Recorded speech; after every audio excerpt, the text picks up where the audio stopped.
নাদিয়া বলে উঠল, ভাইয়া তুমি এখানে? আফরা বলে উঠল, তুমি তো জানতে নাদিয়া, অভিনয় করছো কেন? নিঃসন্দেহে তুমি একজন ভালো অভিনেত্রী। ভয় ছুটে গিয়ে রাগ হলো নাদিয়ার। মেয়ে দুটো তাকে খোঁচা দিয়ে কথা বলতে বলতে সীমা অতিক্রম করে ফেলেছে। তাতে দাঁত চেপে বলল, ক্ষণিকের দুনিয়ায় অভিনয় সবাই করে, কেউ অন্যের সাথে, কেউ বা নিজের সাথে। আমি না হয় নিজের সাথেই করেছি, তুমি কার সাথে করছো আফরা? আফরা হয়তো এই সময় এমন জবাব আশা করেনি। রাগ তার চোখে ফুটে উঠল। দুজনে মুখ কাছাকাছি, কঠোরতার তেজি ভাব অদ্ভুত মেশালো বাক্যযুদ্ধ। আফরা দাঁতে দাঁত চেপে বলে উঠল, যেমন ধরো তোমার সাথেই করছি। এই যে নিরপেক্ষ, কেউ কাউকে সহ্য করতে পারছি না, অথচ মুখোমুখি বসে আছি। অভিনয়ই বটে। কথাটা শুনেই নাদিয়া মুচকি হাসলো, সরে আসলো আফরার থেকে। সেকেন্ড ঘুরোতেই আফরা মুখশ্রীতে স্বাভাবিকতা ফিরিয়ে আনলো। নাদিয়া আবার দৃষ্টি ঘুরিয়ে তাবুর দিকে তাকালো। উঠে যাওয়া ধরতেই হাত ধরে আটকে দিল আফরা। গম্ভীর কণ্ঠে বলে উঠল, চুপচাপ বসো। নাদিয়া বলে উঠল, আমি তোমাকে ভাবি করতে চেয়েছি, মীরাকে নয়। বাঙালিকে বসতে বললে শুতে চায়, তার জলজান্ত প্রমাণ তুমি। নাদিয়ার চাচ্ছিল্য কণ্ঠস্বর আফরার মাঝে কোনো পরিবর্তনই আসলো না। সহজ গলায় বলল। প্রত্যুত্তরে আফরা বলে উঠল, বিয়ে তুমি করছো না, আর না সংসার তুমি করবে। তোমার কোনো অধিকার নেই আমার বা মিস্টার আদিলের উপর তোমার ভালো লাগা, তোমার সিদ্ধান্ত চাপিয়ে দেবে, আর তা আমরা মানব। কোনো সাক্ষরতাও নেই, তাই সৎসাহস আগে অর্জন করে এসো, না হয় চুপটি করে বসে থাকো। কথাটা শুনেই রাগে ফুঁসতে থাকে নাদিয়া। আপরা মুচকি হেসে তাঁবুর দিকে থেকে চোখ ফিরিয়ে নেয়। কামিনী বেগম কিছুই বুঝতে পারে না, তবে প্রশ্ন করে না, করতে পারে না। লেখার জন্য শক্ত হাতের প্রয়োজন, এখন তেমন শক্তি তার মাঝে নেই। ঘুম তাকে জড়িয়ে নিয়েছে। কপালে হাত রেখে চোখ বন্ধ করেছিল মীরা। কারো উপস্থিতি টের পেয়ে মস্তিষ্ক সচল হয়ে ওঠে তার।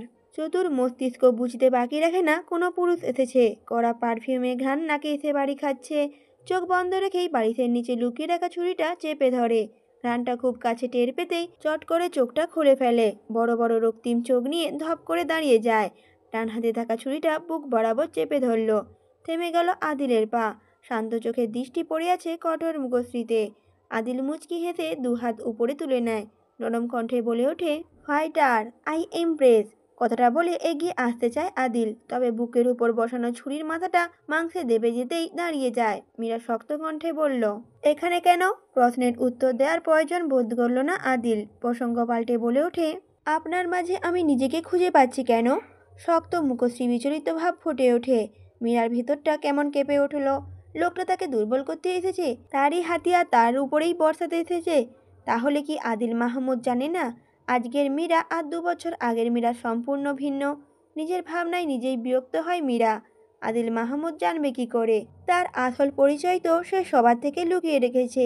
মীরা বলল, আপনার যেমন গলা কাটতে আমার হাত কাঁপবে না, আপনার বুকে ছুরি ঢুকাতেও আমারও হাত কাঁপবে না। পার্থক্য শুধু উদ্দেশ্য, নিজেকে খুঁজে পাওয়া অস্বাভাবিক নয়। আদিল উঁচুতে তোলা হাতটা ছুরিতে রাখে। এবার একটু একটু করে এগিয়ে আসে। বুকেতে ব্যথা সৃষ্টি করে, পাত্তা দেয় না। ঠোঁটের ভাঁজে অদ্ভুত হাসি ধরে রেখে বলল, কথা ঘোরাচ্ছেন কেন মিস মীরা? ময়দান থেকে প্রসঙ্গ পাল্টে পালিয়ে যাচ্ছেন। ভীষণ রেগে যায় মীরা। কিছুটা উঁচু গলায় বলে ওঠে, আমার হাতিয়ার আমার উপরেই অ্যাপ্লাই করবেন না। আপনি এখন আমার কবজায়। সাবধান, চলে যান এখান থেকে। আদিল শব্দ করে হেসে উঠল। মেয়েটার চোখ অন্য কথা বলছে, তবে সে ধরতে পারছে না। মীরা ছুরিটা শব্দ করে নিচে ফেলল। আদিল শান্ত দৃষ্টিতে কিছুক্ষণ মীরার চোখের দিকে তাকিয়ে হুট করে ঘুরে দাঁড়ালো। শব্দবিহীন কয়েক পা এগিয়েই মীরার উপর দৃষ্টি ফেলল। দুর্বোধ্য রহস্য কণ্ঠে বলল, আপনার ওই কঠোর হরিণী চোখে আদিল মাহমুদের মরণ হলো রাজনন্দিনী। হন হন করে বেরিয়ে গেল একথা বলে আদিল। মীরাকে ফেলে গেল অসীম অস্বস্তির ভিড়ে। আদিলের চোখে কুটিলতা খুঁজে পায়নি মীরা। যদিও ওই চোখ পোড়া তার সাধ্যে নেই, তবে আজ কেন ওই চোখ তাকে পুড়াচ্ছে? সম্বোধনটা কয়েকবার অস্পষ্ট ধরে ভিড় করল সে। টের পেল নিঃশ্বাস নিতেও কষ্ট হচ্ছে তার। হাঁপানি রোগীর মতো ছটপট করতে লাগলো সে। নিজের সাথে লড়াইতে যখন সে বুঝল এইবারে সর্বশান্ত হয়ে হেরে যাচ্ছে, এলোমেলো পায়ে বেরিয়ে এলো তাঁবু থেকে। আপরা চলতে থাকা আগুনের দিকে তাকিয়ে মনের আগুনটা নিভিয়ে রাখছিল। ঠিক তখনই মীরা ঝাঁপিয়ে পড়ল আপরার বুকে। চোখ বুজে নিল আপরা। হৃৎপিণ্ড তার কাঁপছে। মীরার ভবিষ্যৎ তাকে নাড়িয়ে দিচ্ছে বারংবার। আপরার বুকে লুকিয়ে রাখা শরীরটা খানিক পর পর কেঁপে উঠছে। অশ্রু বিসর্জন দিচ্ছে লুকিয়ে। তারা তো অশ্রু ঝরাতে এসেছিল, কোন ঝড়ের দিক পাল্টে গেল। মিহি ঘুমিয়ে গেছে অনেকক্ষণ হলো। মেয়ের মাথায় হাত বুলিয়ে দিচ্ছে মনিরা। একটু পর পর বাইরের দিকে নজর দিচ্ছে। আগুন জ্বালিয়ে বসে আছে আহিত। মনিরার মন চাচ্ছে আহিতের পাশে বসতে, আহিতের কাঁধে মাথা রেখে রাত্রিটা যাপন করতে। মুহূর্তগুলো দাগ কাটার মতো হবে। নিজের মনোবাসনার উপর নিজেই বিস্মিত হলো মনিরা। এরকম ভাবনা আজ সে ভাবছে। সে কি নিজের জীবনের সত্যটা ভুলে গেছে? তার মতো বিধবা এক মেয়ের মাকে কেউ ভালোবাসবে? সে তো ভালোবাসারও যোগ্য না। আবার হুট করেই মনে হলো তার কি ভালো থাকার অধিকার নেই? তার মন যে ওই পুরুষটার প্রেমে ইতিমধ্যেই ডুবে গেছে, সেটা তো আর মিথ্যে না। শুধু প্রেম ভুল হবে না, এই যে মানুষটাকে হারানোয় ভয় পাচ্ছে সবসময়, এটা কি ভালোবাসা নয়? নানান রকম ভাবনার মিশ্রণ মনিরাকে কেমন পাগল করে তুলেছে। ভেতরের খারাপ সত্যিটা যেন তাকে কঠোর হতে বাধ্য করছে জোর করে হলেও ভালোবাসা আদায় করতে। সে পারবে না। এবারও তার জীবন যুদ্ধে হেরে গিয়ে একাকিত্বকে বরণ করে নিতে হবে। ঠিক সেই সময় আহিস বলে উঠল, এই মেয়ে, ইচ্ছে হলে বাইরে আসতে পারো। আমি কাপুরুষ নয় যে তোমার একাকিত্বের সুযোগ নেব। চমকে ওঠে মনিরা। কথাটা শুনে অবচেতন মন যেন একাকিত্বের সুযোগ নেওয়ার তাড়নার বয়ে যাচ্ছে। মনিরা কি তাহলে বিপক্ষে চলে যাচ্ছে? ভালোবাসা হারানোর ভয় তার মনুষ্যকে বলিদান দিতে দিল। মাথা ঝেড়ে ভাবনাগুলোকে দূরে ফিকে মারে মনিরা। চোখ বুজে জোরে শ্বাস নেয়। আস্তে আস্তে পা ফেলে বাইরে বেরিয়ে আসে। আহিসের থেকে যথেষ্ট দূরত্ব বজায় রেখে বসতেই আহিস বলে ওঠে, ভয় পাচ্ছ না? তোমার অবশ্যই ভয় পাওয়া উচিত। পুরুষ মানুষদের বিশ্বাস নেই, কখন কোন সত্তাটা জেগে ওঠে বলা যায় না। ধরো এত সুন্দর মেয়ে নারী দেহ দেখে আমি নিজেকে কন্ট্রোল করতে পারলাম না, তখন কি হবে? গভীর অরণ্যে নিজের সতীত্ব বিসর্জন দিবে? যদিও আমি ধর্ষককে কখনোই সতীত্ব নষ্টের কারণ মনে করি না। নারী যদি নিজে থেকে এগোয় তবেই তার সতীত্ব বিসর্জন হবে। কিন্তু পুরুষ যদি জোর করে এগিয়ে আসে, আমার মতে নারী সতীত্ব নষ্ট সে ভাবা পর্যন্ত হবে না। পবিত্র সেই সর্বদাই, যদি না নিজে থেকে অপবিত্রতার পথ বেছে নেয়। কথাগুলো বলে জোরে নিঃশ্বাস নিল আহিত। একটানা কথা বলে হাঁপিয়ে গেছে। কিছুক্ষণ নীরব থেকে আবার বলল, কোথায় যেন ছিলাম? ও, এই তো, আমি যদি তোমার সাথে খারাপ ব্যবহার করি তুমি নিশ্চয়ই তোমাকে আমার হাত থেকে বাঁচাতে চাইবে। এর জন্য প্রয়োজন হাতিয়ার, কিন্তু তোমার কাছে কিছুই নেই। প্রত্যেক নারীকে অবশ্যই নিজের প্রোটেক্ট করার জন্য হাতিয়ার সাথে রাখা উচিত। কথাগুলো বলেই আহিত পকেট থেকে মাঝারি আকারে ছুরি বের করে মনিরা সামনে ধরল। এতক্ষণ মুগ্ধ হয়ে মনিরা কথাগুলো শুনছিল। ছুরিটা চটজলদি নিজের হাতে নিল। কখন না ধমক দিয়ে বসে। হাতে হাতে স্পর্শ হতেই মনিরা সারা শরীর কেমন কেঁপে উঠল। আইসের মধ্যে তেমন ভাবাবেগ দেখা গেল না। সে তার মতোই আগুনের আলোয় হাতে রাখা ইংরেজি নোবেলটা বিড়বিড় করে পড়ছে। এতেও যেন মনিরা অন্যরকম গাম্ভীর্য খুঁজে পেল। আহিত পাহাড়ি জায়গায় একটা তাঁবু খাটিয়ে বিশ্রাম নিচ্ছিল। ফোনের শব্দে চোখ বন্ধের পাতাটা উন্মুক্ত হয়। অচেনা একটা নাম্বার ঝটপট রিসিভ করে। অপর পাশ থেকে মেয়েলি সুর ভেসে আসে। আফিফ মুনতাসির বলছেন? বলছি বলেই তো ফোন দিয়েছেন, আফিক বলে ওঠে। কথাটা শুনেই চরম বিরক্ত হয় আফরা। নাকের পাটা ফুলে ওঠে তার। আফিফ নিঃশব্দে হাসে। মেয়েটাকে ডিস্টার্ব করতে তার ভালোই লাগছে। ভেবেছিল আফরা এবারও কিছু বলবে, তবে তার ভাবনাকে বুড়ো আঙুল দেখিয়ে আফরা বলল, অপেক্ষার ফল মিষ্টি হয়। কথাটা শেষ করেই ফোনটা কেটে দিল সে। আফিফ কপাল কুঁচকে গিয়েও হেসে ফেলল। বিশ্রামের ভাবনাটা মাথা থেকে ঝেড়ে তাঁবু থেকে বেরিয়ে পড়ল। এদিকে জীবনগুলো কত জটিলতায় ঘেরা। না আছে উন্নতির জীবনযাপন, না আছে আধুনিকতার সহজ ছোঁয়া। তবুও তাদের জীবন ব্যবস্থা তাদের হিসেবেই মানানসই। আহিস বলে উঠল, আমি একটু বাইরে যাচ্ছি মনিরা, ফিরতে রাত হতে পারে। তাঁবুর দরজা ভালো করে বেঁধে নেবে। ভয় নেই, কেউ আসবে না, আসলেও বের হবে না। নিঃশ্বাসের শব্দ যেন না হয়। আড়ষ্ট হয়ে মনিরার মুখ ভোঁতা হয়ে এলো। এই অচেনা জায়গায় লোকটা তাদের দেখে কোথায় যাবে? যদিও কোনো জীবজন্তু চলে আসে। আহিস মনিরার মুখ দেখে কিছুটা আন্দাজ করলেও তার কিছু বলার প্রয়োজন বোধ করলো না। তার কাছে এর থেকে গুরুত্বপূর্ণ কাজ তার সামনে। তাঁবু থেকে বের হয়ে যেতেই মনিরার মনে হলো সে অতই সাগরে ডুবে যাচ্ছে। সত্যিই তাদের দেখে চলে গেল। বিষণ্ণ মুখশ্রীতে ভয়গুলো কেমন কিলবিল করছে। আহিত কিছুটা পথ পার হওয়ার পরও ফিরে এলো। তাঁবুর খোলা অংশে উঁকি দিয়ে বলে উঠল, এই মেয়ে, তোমাকে খুঁটি হয়ে বসে থাকতে বলিনি। দরজা বাঁধতে বলেছি। আমি আশেপাশে আছি, ভয় নেই। কথাটা বলেই সেকেন্ড সময় ব্যয় না করে হাঁটা ধরল আহিত। আশেপাশেই আছি শব্দ দুটোই কী ছিল মনিরা জানে না, তবে তার ভয় কেমন যেন মন থেকে উড়ে যেতে লাগলো। মনে হলো অদৃশ্য কোনো ভরসা তাকে ঘিরে ধরে রেখেছে। তাঁবুর দরজা বন্ধ করে মেয়ের পাশে শুয়ে পড়ল সে। কিছুদিন ধরে একাকিত্ব তাকে ছুতে পারে না কোনো কালো রাতের বিভৎস কাহিনী।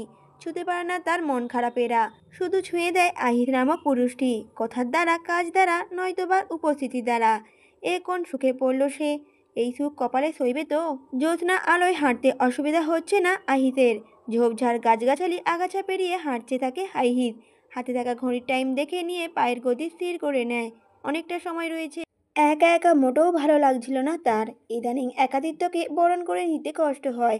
হয়তো একাকিত্ব জীবন ছেড়ে 3 নারীর সঙ্গ পেয়েছিল বলেই আজ একাকিত্ব তাকে বাঁধতে পারছে না। ডান হাতে থাকা টর্চ লাইট বাম হাতে স্থানান্তর করে। ডান হাত গলিয়ে দেয় পকেটে। মানিব্যাগটা হাতে তুলে নিয়ে মুচকি হাসে। সে তো ভুলেই গিয়েছিল তার সঙ্গিনী যে তার সাথে প্রতিটা সেকেন্ডেই রয়েছে। সে কেন একা মনে করবে নিজেকে? আইসের এখন মনে হচ্ছে সত্যিই সে একা নয়, অদৃশ্য এক অবয়ব নিজের পাশে স্থাপন করে নেয় সে। যেন হাত ধরে হাঁটছে তার পাশে পা মিলিয়ে। মুচকি হেসে বলে উঠল, তোমাকে খোলা চুলে দেখতে বড্ড ইচ্ছে করছে। সব সময় বেনি করে রাখো কেন?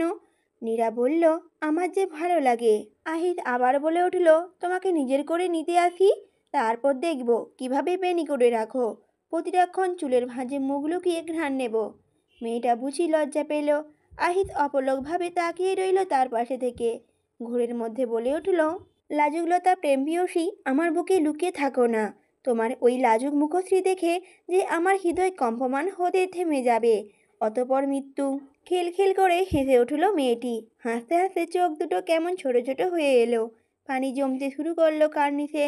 হাসতে হাসতেই অদ্ভুত কণ্ঠে বলে উঠল, এই মৃত্যুই যে আমাদের আলাদা করে রেখেছে। নিয়তি নির্মল করাঘাতে আমি নামক মেয়েটি যে কলঙ্ক।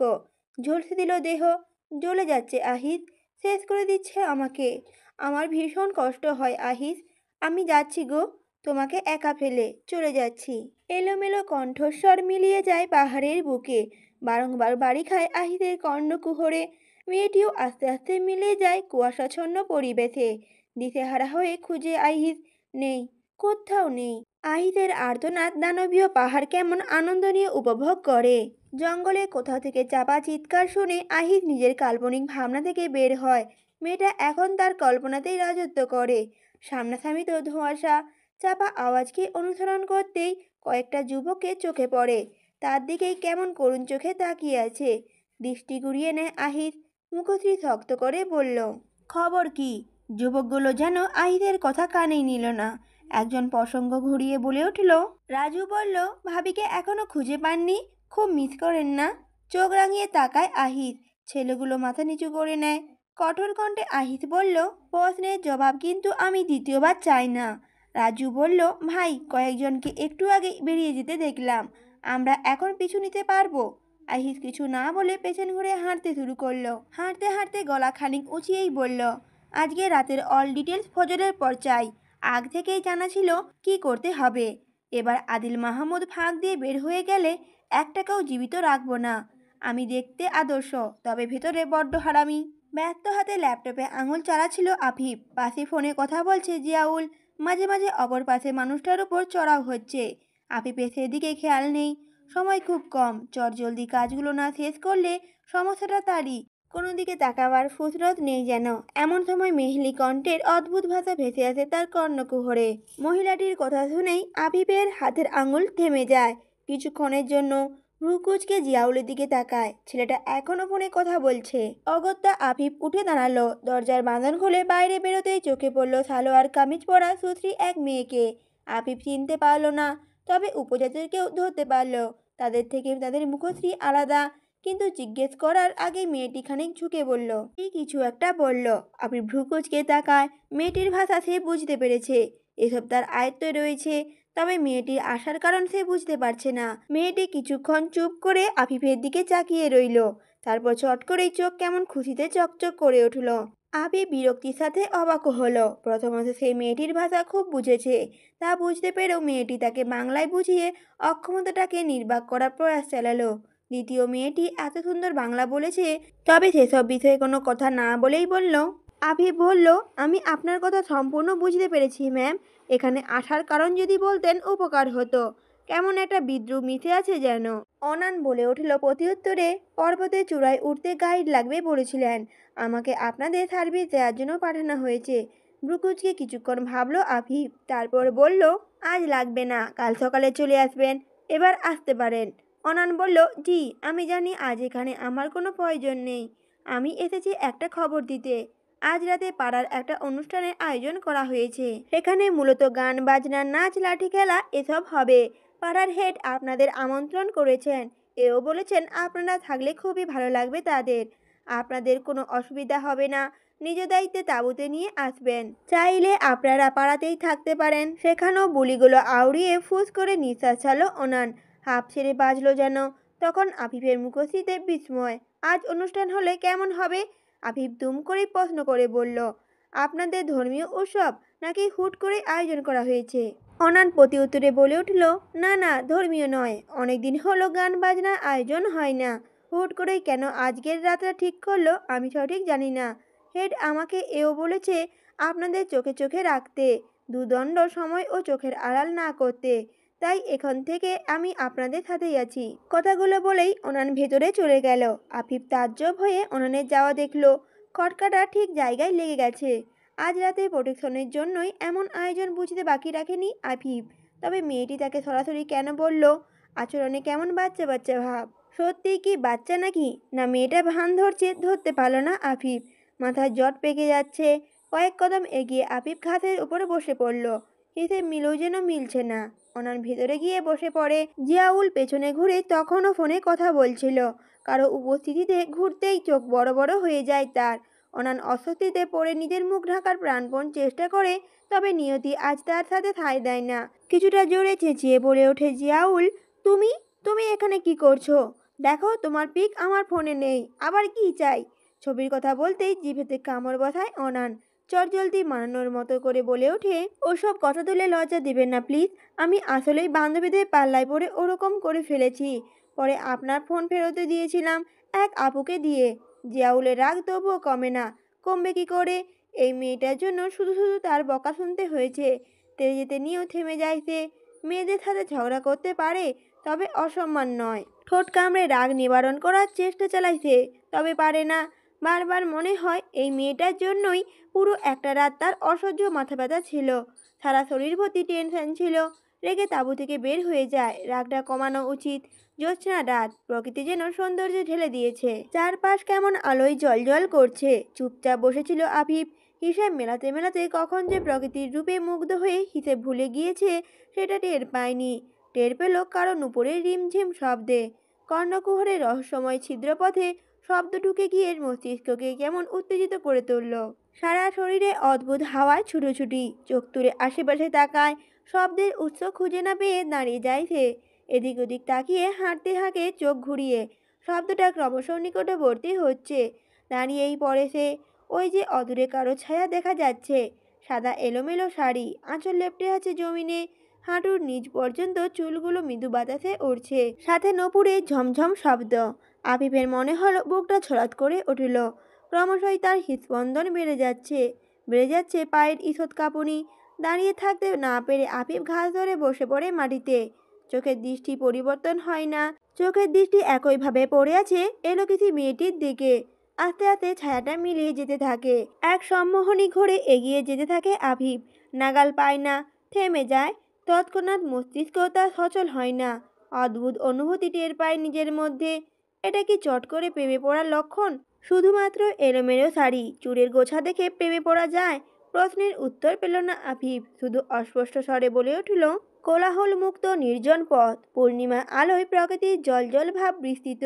অজানা এক এলোকেশই হৃদয় করে গেল ছিন্নভিন্ন। মীরা ফোনটা কানে তুলে নিতেই শুনতে পায় রাজনন্দিনী। ফিস ফিস শব্দে বসা দেখে দাঁড়িয়ে পড়ে মীরা। কানে থাকা ফোনটা নামিয়ে নম্বরটা আবার দেখে নেয়। অচেনা নম্বর যে আদিল হতে পারে এটা ভাবেনি হয়তো। মীরা কঠোর কণ্ঠে বলে ওঠে, ডাকবেন না এই নামে। কি চাই? হাসির শব্দ। নরম কণ্ঠে আদিল বলল, আমার একটাই রাজনন্দিনী, ডাকবো না? আদিল মাহমুদ যে চিৎকারের বিনিময়ে এমন নরম সুরে কথা বলবে মীরা হয়তো ভাবতেও পারেনি। ভাবার কথাও না। প্রশ্নের উত্তর না পেয়ে আবার বলে উঠল আদিল, আপনাকে নিজ ছাড়তেই চাইব আমি। খুব জলদি সারপ্রাইজ অপেক্ষা করছে। পরীক্ষা হয়ে যাক না। নিষ্ঠুর হৃদয়ের পুরুষ নিষ্ঠুর হৃদয়ের নারীর মনে জায়গা করতে পারে কিনা। আদিলের কথাগুলো শুনে আর কিছু উত্তর খুঁজে পায় না মীরা। বুকের ভিতর অসহনীয় পীড়া কাবু করে দিচ্ছে তাকে। মীরা ফোন কাটতেই শব্দ করে হেসে উঠল আদিল, যেন কৌতুক পেয়েছে। রাজনন্দিনীর নামে সেভ করা নম্বরে এক পলক চোখ রেখে ফিস ফিস করে বলে উঠল আদিল। কঠোর বাজঘাই কণ্ঠটা সুধাময় লাগছে কেন রাজনন্দিনী? তবে কি আদিল মাহমুদ সত্যি সত্যি ডুবে গেল? নাকি সাজারে পারদর্শিতার প্রমাণ দিচ্ছে। হাসির শব্দ কানে বাজার মতো। কি ঘুরছে তার মনে? এ কেমন খেলা? ধ্বংস না সৃষ্টির ফুল ফুটবে? সর্বনাশা খেলার মতো থেকে ভুল করছে না তো আদিল মাহমুদ? পায়ে ট্যাকিং শু পরে ফুস করে নিঃশ্বাস ছাড়লো মীরা। ফোনের ক্যামেরা অন করে বারবার মুখটা ঘুরিয়ে ফিরিয়ে দেখতে লাগলো। চুলগুলো খুব শক্ত করে খোপা করা। একটা রঙিন কাঠি দিয়ে খোপাটাকে আষ্টেপৃষ্টে জড়িয়ে রেখেছে।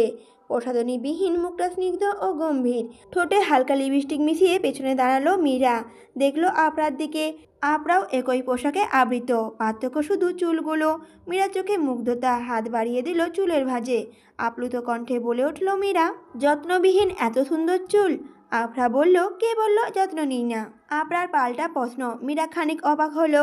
সে তো কখনো যত্ন নিতে দেখেনি। আপনার চুলগুলো খোপা করতে করতে বলল, আব্বা সবসময় বলতো আম্মার আর কিছু না পেলেও চুলগুলো পেয়েছি।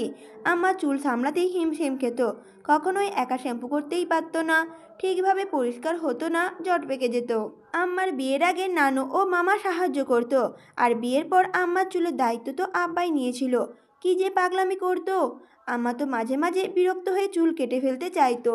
তখন আব্বা এক গাল হেসে বলতো, আম্মারে বিয়ে সাধে নাকি তার চুলকেও বিয়ে করেছে, তাই আম্মার কোনো অধিকার নেই চুল কেটে ফেলার। এটা অত্যাচার হবে চুলের ওপর। বক্তা হিসেবে পারফেক্ট যেন। কথাগুলো আকাশ ছোঁয়া ভালো লাগা মিশেছিল। গড়গড় করে অনুভূতিহীন বলে যাওয়া নয়, কথাগুলো ছিল অনুভূতি হেলে পড়ার মতো। না হলে এমন নিষ্ঠুর মেয়েটাও স্নিগ্ধ হাসি ফুটাবে মুখে? আপরা কথাগুলো বলে মিনিটখানেক সময় ঠোঁটের ভাঁজে হাসি ধরে রেখে জানালা ভেদ করে কুয়াশাচ্ছন্ন আকাশের দিকে তাকিয়েছিল। ওখান থেকে দৃষ্টি সরিয়ে মীরার দিকে তাকিয়ে বলে উঠল আপরা, আমার মতো তো সঙ্গী নেই, তাই বড় হলেই হাঁটুর নিচ পর্যন্ত চুল কেটে হাঁটুর উপর পর্যন্ত নিয়ে আসি। আমার আদর ভালোবাসা যদি না থাকতো কবে কেটে দিতাম কাঁধ পর্যন্ত। ভীষণ রকম চমকায় মীরা। সামনে মেয়েটা তার একটা কথার পরিপ্রেক্ষিতে এত কথা নিমিষেই আবেগ মিশিয়ে বলবে, সেটা সে ভাবতেও পারেনি। নির্মল হাসিটা মীরার বুক কাঁপতে যথেষ্ট ছিল না? ছিল। তবু আপরা আজ যেন মীরাকে অবাক করে দিয়েই সমস্ত পরিকল্পনা আগ থেকে সাজিয়েছে। আপরার কথাগুলো শুনে আচমকা মীরার খুব কান্না পেল। তাদের জীবন তো এমন না হলেও পারত। সুন্দর একটা পরিবার থাকতে পারত, হাসি খেলে কাটিয়ে দিত। তাদের জন্য কেউ চিন্তা করত, একবেলা না খেলে বকে খাইয়ে দিত, এলোমেলো চুল আঁচড়ে বেনি করে দিত। ভেতরটা কেমন কেঁপে উঠল। ভেজা চোখে মীরা ঝাপসা দেখলো কঠিন চোখে কার্নিশে জলেরা লুকোচুরি খেলছে। সে কি ভুল দেখছে? নিজের ভেজা চোখের প্রতিবিম্ব কি আপরার চোখেও দেখছে? নাকি মেয়েটা হাঁপিয়ে গেছে? শেষমেশ তার সামনেই নিজেকে প্রকাশ করেই ফেলল। মীরা আর দাঁড়িয়ে থাকতে পারল না। এক প্রকার ছুটে এসে আপরাকে নিজের বুকের সাথে মিশিয়ে নিল। কোনো ভাবাবে প্রকাশ করলো না আপরা। হাত পা ছেড়ে দিয়ে আগলে নিল মীরাকে। কান্না ভেজা কণ্ঠে মীরা বলল, একটু কাঁদ না আপরা, বুকের জমানো দুঃখগুলো বাষ্প হয়ে উড়িয়ে দে। এই যে আগলে নিয়েছি, আর কখনোই ছাড়বো না। তোর চোখের জলে আমার বুকটা ভাসুক। আজকে অন্তত বের হয়ে আয় শক্ত খোলসের আড়াল থেকে। নিশ্চুপ আপরা। আশপাশ থেকে কোনো কথাই নেই। পিনপতন নীরবতা। ক্যামেরা নিয়েছিস? আপরা বলে উঠল, আজকের কাজ এই যন্ত্রটিই করবে, তাছাড়া আজ কোনো কাজ নেই। মীরা কাঁধ থেকে ব্যাগটা নামিয়ে দেখে নিল সব ঠিকঠাক আছে কিনা। না, সব ঠিকই আছে। তারপর হেসে বলল, নিয়েছি, তবে আশপাশ ঠিকঠাক তো? তুই দেখেছিস ভালো করে? আমার মনে হয় না আদিল আমাদের সুযোগ দিবে। আপরা প্রশ্নের উত্তর দিল না। ঠেস মেরে বলে উঠল, আদিল? থতমত খেয়ে নিচের দিকে তাকালো মীরা। কিছুক্ষণের জন্য লজ্জা পেল, আবার নিজেকে সামনে নিয়ে বলল, মাহমুদ কয়জন বলে? আড়ালে আবডালে গালি দিতেও ভুলে না। যেখানে আমার মুখে শুধু আদিল শুনে চমকানোর মতো মেয়ে তুই না। আর তুই যেটা না সেটা আমার সামনে প্রকাশ করিস না প্লিজ। ভ্রু উঁচিয়ে ঠোঁট বেঁকানোর ভঙ্গিমায় মীরা পছন্দ হলো না। সেটা দেখে আপরা হেসে ফেলল। আপরা বলল, কাল তো বেরিয়েছিলাম শাড়ি পরে, ছবি দিলেও তো হয়তো চেনার উপায় তার লোকের ছিল না। আদিল মাহমুদ সুযোগ দেওয়ার লোক নয়। আশেপাশে ছড়িয়ে আছে চামচাগুলো। আমরা অনুষ্ঠানে ঢুকে চেঞ্জ করে বেরিয়ে পড়ব। আপরা বলল, একটু আগেই তো বেরিয়েছিলাম, তুই তখন নাদিয়ার সাথে ছিলি। তবে বেশি দূরে যেতে পাইনি, আর দেখতেও পাইনি খুব একটা, কারণ আফিম মুনতাসিসকে দেখেই কেটে পড়তে হয়েছিল। মীরা বলল, আফিম মুনতাসিস? আপরা বলল, হ্যাঁ, বেশি দূর নয়, তার তাঁবু। এবার যাওয়া যাক। মীরা বিষয়টা ভালো না লাগলেও কথা বাড়ালো না। তাঁবু থেকে বের হয়ে অপর পাশে তাঁবুতে যেয়ে একটু অপেক্ষা করতেই বেরিয়ে এলো নাদিয়া ও মিসেস কামিনী। মিসেস কামিনী একটু মুচকি হাসলেন। বিনিময়ে আপরাও হাসি ফেরত দিয়ে এগিয়ে গেল। টেনশন জেঁকে ধরেছে তাকে। অনুষ্ঠান থেকে লুকিয়ে বের হতে পারবে তো? না হলে প্রমাণগুলো জোগাড় করবে কি করে? অনেকক্ষণ হলো হেঁটে চলেছে আফিফ। পাশেই ছিল জিয়াউল, আর তার কয়েক হাত দূরে ওনান চলছিল। মেয়েটা তাদের পিছু ছাড়েনি। আফিফ জোর দিয়েও কিছু বলতে পারেনি। যদি সন্দেহ গাঢ় হয় তবে তার কাছে উপায় থাকবে না। হাঁটতে হাঁটতে জিয়াউল চাপা সুরে বলল। হাঁটতে হাঁটতে জিয়াউল বলে উঠল, স্যার, এই মেয়েটা তো পেছন ছাড়ছেই না, আমরা বের হব কি করে? আফিফ বলে উঠল, আমরা নয়, বলো আপনি। তুমি কোথাও যাচ্ছ না, ওকে? আফিফের সরল কথা জিয়াউলের কাছে ভীষণ জটিল মনে হলো। সেই সাথে মুখোশিতে নেমে এলো জ্যৈষ্ঠের দিনে আষাঢ়ি মেঘের প্রলেপ। অসহায় কণ্ঠে বলে উঠল জিয়াউল, আমরা হব স্যার, আমি আপনাকে একা কখনোই ছাড়ছি না। চোখ রাঙিয়ে তাকালো আফিফ। হুট করেই তার কথার উপর কথা বলা পছন্দ হয় না। জিয়াউলের চোখ গাঢ় অসহায়ত্ব। আফিফকে কিছু বলতে না দিয়ে আবার বলল জিয়াউল, আপনি আমাকে মারেন কাটেন যাই করেন না স্যার, আমি আপনাকে এক সেকেন্ডও একা ছাড়ছি না। 1 নম্বর পেলেও কি 2 নম্বর পেলেও কি, ঠিক আমি আপনার পাশে দাঁড়িয়েই থাকবো। Please sir. কতটাই আফিফের বেশ হাসি পেল, তবে নিজের ব্যক্তিত্ব ধরে রাখতে এই মুহূর্তে হাসার মতো ভুল করলো না। ছেলেটা দায়িত্ব থেকে কোনো কথাতেই সরবে না। জিয়াউলের জায়গায় আফিফ থাকলে হয়তো একই কাজ করত। আফিফ আর কোনো কথাই বলল না। নীরবতা গেল। জিয়াউল অনেকক্ষণ পর দাঁত বের করে হাসলো। বড় বড় পা ফেলে অনানের পাশে দাঁড়িয়ে আফিফকে প্রশ্ন করলো, আর কতক্ষণ? অনান প্রতি উত্তরে বলে উঠল, আর কিছুক্ষণ স্যার। আফিফ লক্ষ্য করলো মেয়েটার কথায় হালকা টান আছে। টেনে টেনে কথা বলে, তবে শুনতে খারাপ লাগে না। কাঁধ পর্যন্ত চুল, ফর্সা গায়ের রং, দেখতেও খারাপ না, বরং সুন্দর বললেই হয়। অনান বুঝতে পারলো আফিফ তার দিকে তাকিয়ে আছে। মেয়েটা মুচকি হাসলো। আফিফের মনে হলো মেয়েটা তার চাহনিতে তাচ্ছিল্য করছে। যা মনে করে আফিফই নিজেই হাসলো। মেয়েটা কি তার চাহনিকে বিপরীত লিঙ্গের প্রতি আকর্ষণ ধরে নিচ্ছে? কিন্তু সে তো কোনো রকম আকর্ষণ খুঁজে পেল না। শুধুমাত্র উপজাতি আর মেয়েটার চালচলন দেখেই খানিক তাকিয়েছিল। এর বাইরে ভাবা তার পক্ষে সম্ভব নয়। আফিফ সহজ গলায় বলল, আমরা তো কিছুক্ষণ পরেই চলে আসবো, আপনি নিজের আস্তানায় চলে যাবেন তারপর।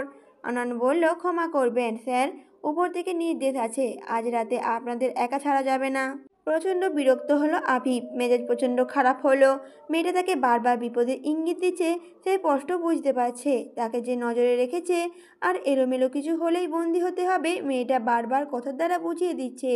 তবে সে ধরতে পারছে না মেয়েটা তার জন্য কি বিপদ নাকি পথ। নিজেও ভনিতা না করে প্রশ্ন করল, তা আপনি চাচ্ছেনটা কি, বিপদ না পথ? অনান প্রতি উত্তরে বলে উঠল, আমি সবসময় সরল পথে হাঁটতে চেয়েছিলাম, তবে সে পথ কিভাবে আঁকাবাঁকা হয়ে যেত বুঝতেই পারিনি। এখন যখন আঁকাবাঁকা পথ ধরেছি, দেখি বাঁকে বাঁকে খাদে ফেলার লোকের অভাব নেই। আর যখন লোকটাকে খাদে ফেলার ব্যবস্থা করলাম, তখন যেন আরও জটিল হলো। একটা লোকের বদল আরও দল আসতে লাগলো বাধা হয়ে। আর এই দলকে উপড়ে ফেলার জন্য যখন পরিকল্পনা করলাম, তখন আপনার খোঁজ পেলাম, চলে এলাম। এখন প্রশ্ন ছাড়া বলুন, কি সাহায্য চান আপনি আমার কাছ থেকে? মেয়েটার কথা বলার ভঙ্গিমা চমৎকার। আফিফ মেয়েটার কথা টের পেল মেয়েটা তার মতো না, আবার শত্রুদের মতোও না, তবে কিছুটা সন্দেহজনক। আফিফ তাই বলল, সাহায্য নিজের জন্য নয়, গোটা জাতির জন্য দরকার। যাই হোক, অনুষ্ঠান থেকে লুকিয়ে বের করার দায়িত্ব আপনার, পারবেন? অনান বলে উঠল, অনুষ্ঠানে ঢোকার কি দরকার? আপনি আমার নজরে আছেন মানে তাদের নজরে আছেন, তারা ভাবে আর কি। তবে শর্ত আমাকে আপনার সাথে দিতে হবে। আফিফ আর কথা বাড়ালো না, চুপচাপ হাঁটতে লাগলো। জীবন কখন কি চমৎকার করে বুঝাই বড় মুশকিল। নিজেকে সম্পূর্ণ কালোতে মুড়িয়ে আয়নার সামনে দাঁড়িয়ে আছে আদিল। খুঁটিয়ে খুঁটিয়ে দেখছে নিজেকে। কয়েকদিন হলো দাড়ি কামানো হয়নি। খোঁচা খোঁচা দাড়ির জায়গায় বেড়ে গিয়েছে অনেকটা বড়ই। খারাপ লাগছে না, অন্যরকম লাগছে। চুলগুলো বিন্যস্ত ভাব ছড়িয়েছে।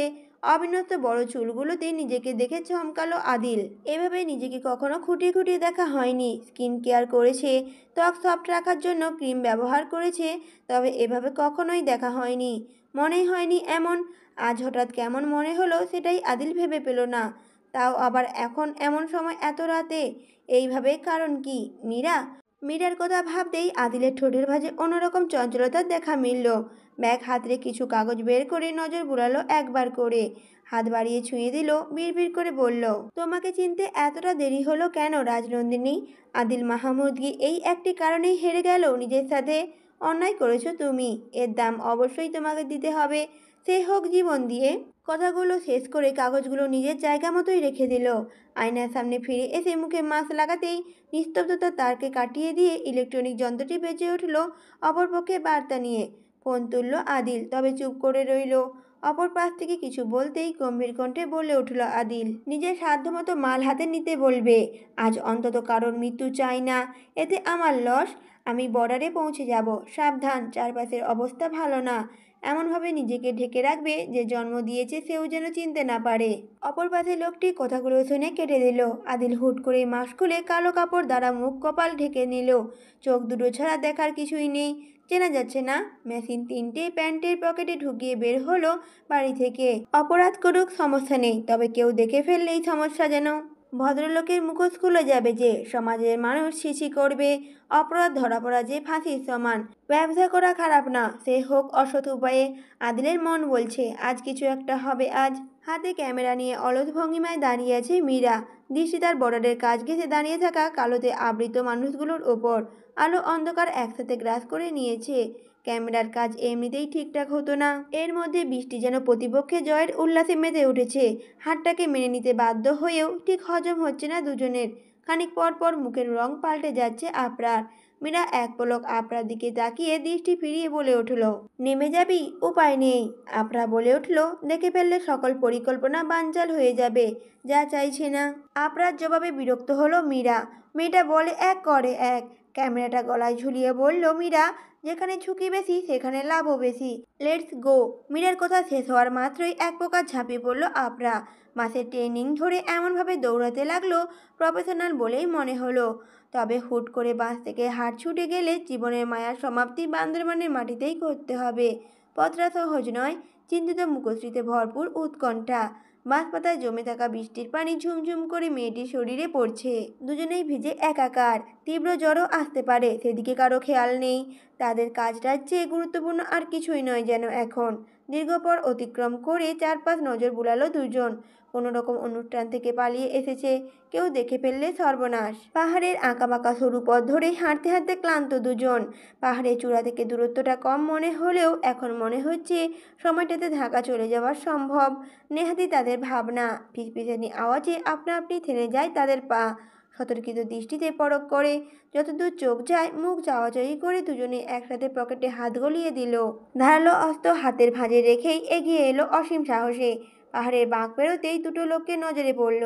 মোটাসোটা লম্বা শরীরের পাশে পাতলা গোছের আলস্য শরীর। পায়ের গতি দেখে মনে হচ্ছে নেহাতি চাপে পড়ে হাঁটছে। ঘুমোতে পারলে আরাম পেত। হাতে মাঝারি বক্স, বেশ ভারী মনে হচ্ছে। মীরা হেসে আবরার দিকে তাকালো। বিচলিত হলো আবরা। মেয়েটা এখানে হাসি মানেই এখন বিপদ।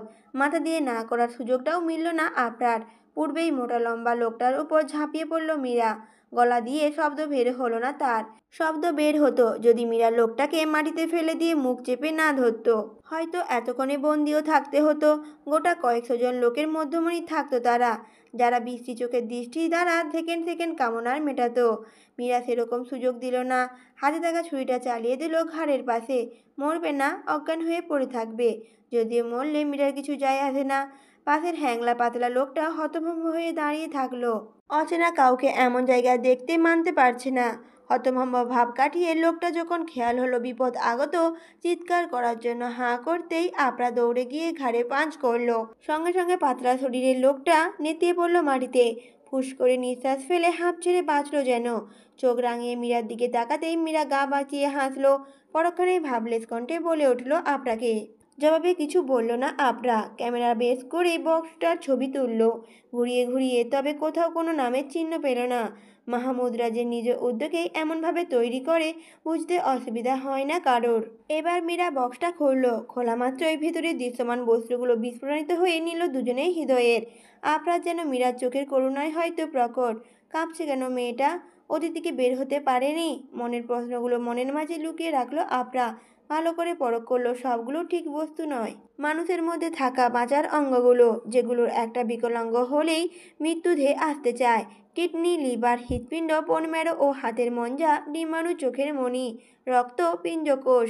একটা মানুষের মধ্যে অবশিষ্ট যা রয়েছে তাই লুকিয়ে রয়েছে এই বক্সটায়। ফ্রিজিং পদ্ধতি ব্যবস্থা করা হয়েছে।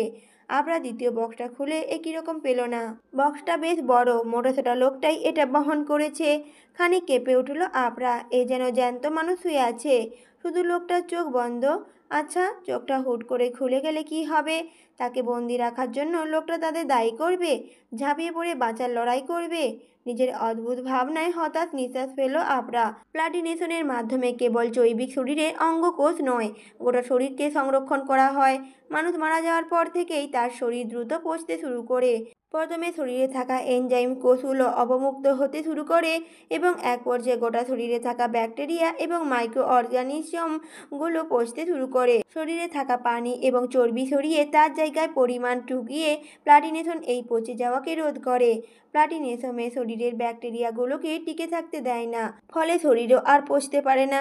তবে শরীরের তরল পদার্থগুলো সরিয়ে পরিমাণের সম্পর্কে কাজ করতে পারে না। তাই প্রথমে শরীরের মধ্যে অ্যাসিটোন নামে দ্রাবক ঢুকানো হয়, এরপর তার জায়গায় পরিমাণ ব্যবস্থা করা হয়। কোনো এক ম্যাগাজিনে পড়েছিল আবরা, আর আজ তা সরাসরি দেখল কি অভিনব প্রক্রিয়ায় অঙ্গগুলোকে জীবিত রেখেছে। ঠিক এই ব্যবসায়ী অনল মাহমুদকে রাতারাতি এতদূর এনেছে। ঠিক এই মাধ্যমেই অনল মাহমুদের আন্ডারে 3টে হাসপাতাল, পুরো ক্ষমতা। আবরা নিজের অবাকতা লুকিয়ে অঙ্গগুলো মিলে ধরে ক্যাপচার নিল। সেই থেকে শুরু করে থম মেরে বসে আছে মীরা। কি বলবে হাতে হাতেও কিছু খুঁজেই পাচ্ছে না। কোথাও একটা চিনচিনে ব্যথার সুর পাচ্ছে। মীরা বলে উঠল, এগুলোর দাম কত হবে? কথাটা শুনেই আবরা ফুস করে একটা নিঃশ্বাস ফেলে চোখ বুঝল। অঙ্গগুলোর জন্য মনটা কেমন করে উঠল। সবাই যে এখানে প্রাকৃতিক মৃত্যু পেয়েছে তা নয়, কাউকে ধরে ধরে মৃত্যুর করে ফেলে দেওয়া হয়েছে। বন্ধ চোখের পাতা কাঁপিয়ে আবরা বলে উঠল, কালোবাজারে মানবদেহের অঙ্গ প্রত্যঙ্গের দাম আকাশ ছোঁয়া। সবচেয়ে বেশি বিক্রি হয় কিডনি। কালোবাজারের দাম অনুযায়ী 75% কিডনির দখলে। একটি কিডনি বিক্রি হয় প্রায় 1,72,00,000 টাকায়। এদিকে লিভার রোগে অন্য কারো যে কোনো রোগের চেয়ে বেশি মানুষ মারা যায়, কারণ এই রোগ ধরা পড়ে শেষ পর্যায়ে। সামর্থ্য থাকলে কালোবাজার থেকে কিনে নিয়ে রোগীরা নিজেদের চিকিৎসা করান। একটি লিভারের দাম পড়ে প্রায় 1,38,00,000 টাকা। আবার আইনি প্রক্রিয়ায় হৃৎপিণ্ড দান করতে গেলে প্রচুর টাকা লাগে। ডাক্তারের বিশাল খরচ থেকে বাঁচাতেই রোগীরা হৃৎপিণ্ড কিনে নিয়ে চিকিৎসা করান। একটি হৃৎপিণ্ড বিক্রি হয় প্রায় 1,03,00,000 টাকায়। এক জোড়া চোখের মণির দাম প্রায় সমান। চোখের মণির দাম প্রায় 1,31,000 টাকা। এছাড়া বোন ম্যারো ও হাড়ের মজ্জা, ডিম্বাণু, করোনারি আর্টারি, ক্ষুদ্রান্ত, গলভাণ্ডার ও পিত্তকোষ, রক্ত সবগুলো মিলিয়ে গবেষণা মতে একটি মানবদেহ থেকে নানা অঙ্গ প্রত্যঙ্গ নিয়ে বিক্রি করলে এর আর্থিক মূল্য হতে পারে 4.5 কোটি ও তার থেকেও বেশি। টাকার অঙ্ক শুনে মীরা বিস্ফোরিত হয়নি, করেছে আপ্রা জ্ঞানের পরিধিকে। মেয়েটি এত কিছু জানলো কি করে? সহজ গলায় বলল, তার মানে একটি মানব শরীরে আর্থিক মূল্য কম করে হলো 4.5 কোটি টাকা। তুই এত কিছু জানলি কি করে আপ্রা? মীরার কথা শুনে হাসলো আপ্রা। কিছুক্ষণ চুপ করে ঘাসের ওপর বসলো। বৃষ্টি নেই, প্রকৃতি নিশ্চুপতাকে বরণ করেছে। কালো মেঘ কেটে গিয়েছে। ভাবুক নয়নে আকাশের দিকে তাকিয়ে বলল আপ্রা, সন্দেহ হয়েছিল, ডাক্তার মানুষ আর কি করতে পারে। ক্রাইম বিষয়ে একটু ঘেঁটে দেখলাম, এবার সন্দেহটা সত্যিই হলো। এবার মনে হচ্ছে ডক্টর বা নার্স হলে ভালো হতো, পরের জার্নিটা সহজ হতো। আবরা কথাটা শেষ করতেই পেছন থেকে ভরাট কণ্ঠস্বর ভেসে আসলো, তোমার জার্নিটা সহজ করার দায়িত্ব আমরা নিচ্ছি। ভরাট কণ্ঠস্বর শুনে চমকালো দুজনেই। আবরা ঘুরে তাকাতেই লোকটা লাল লাল দাঁত বের করে হাসলো, যেন দুজনকে অবাক করে দিয়ে বেশ মজাই পেয়েছে। মীরা তখনও নির্লিপ্ত। আবরা হাত বাড়িয়ে চিমটি কাটল মীরার হাতে। তবুও শান্ত মেয়েটা।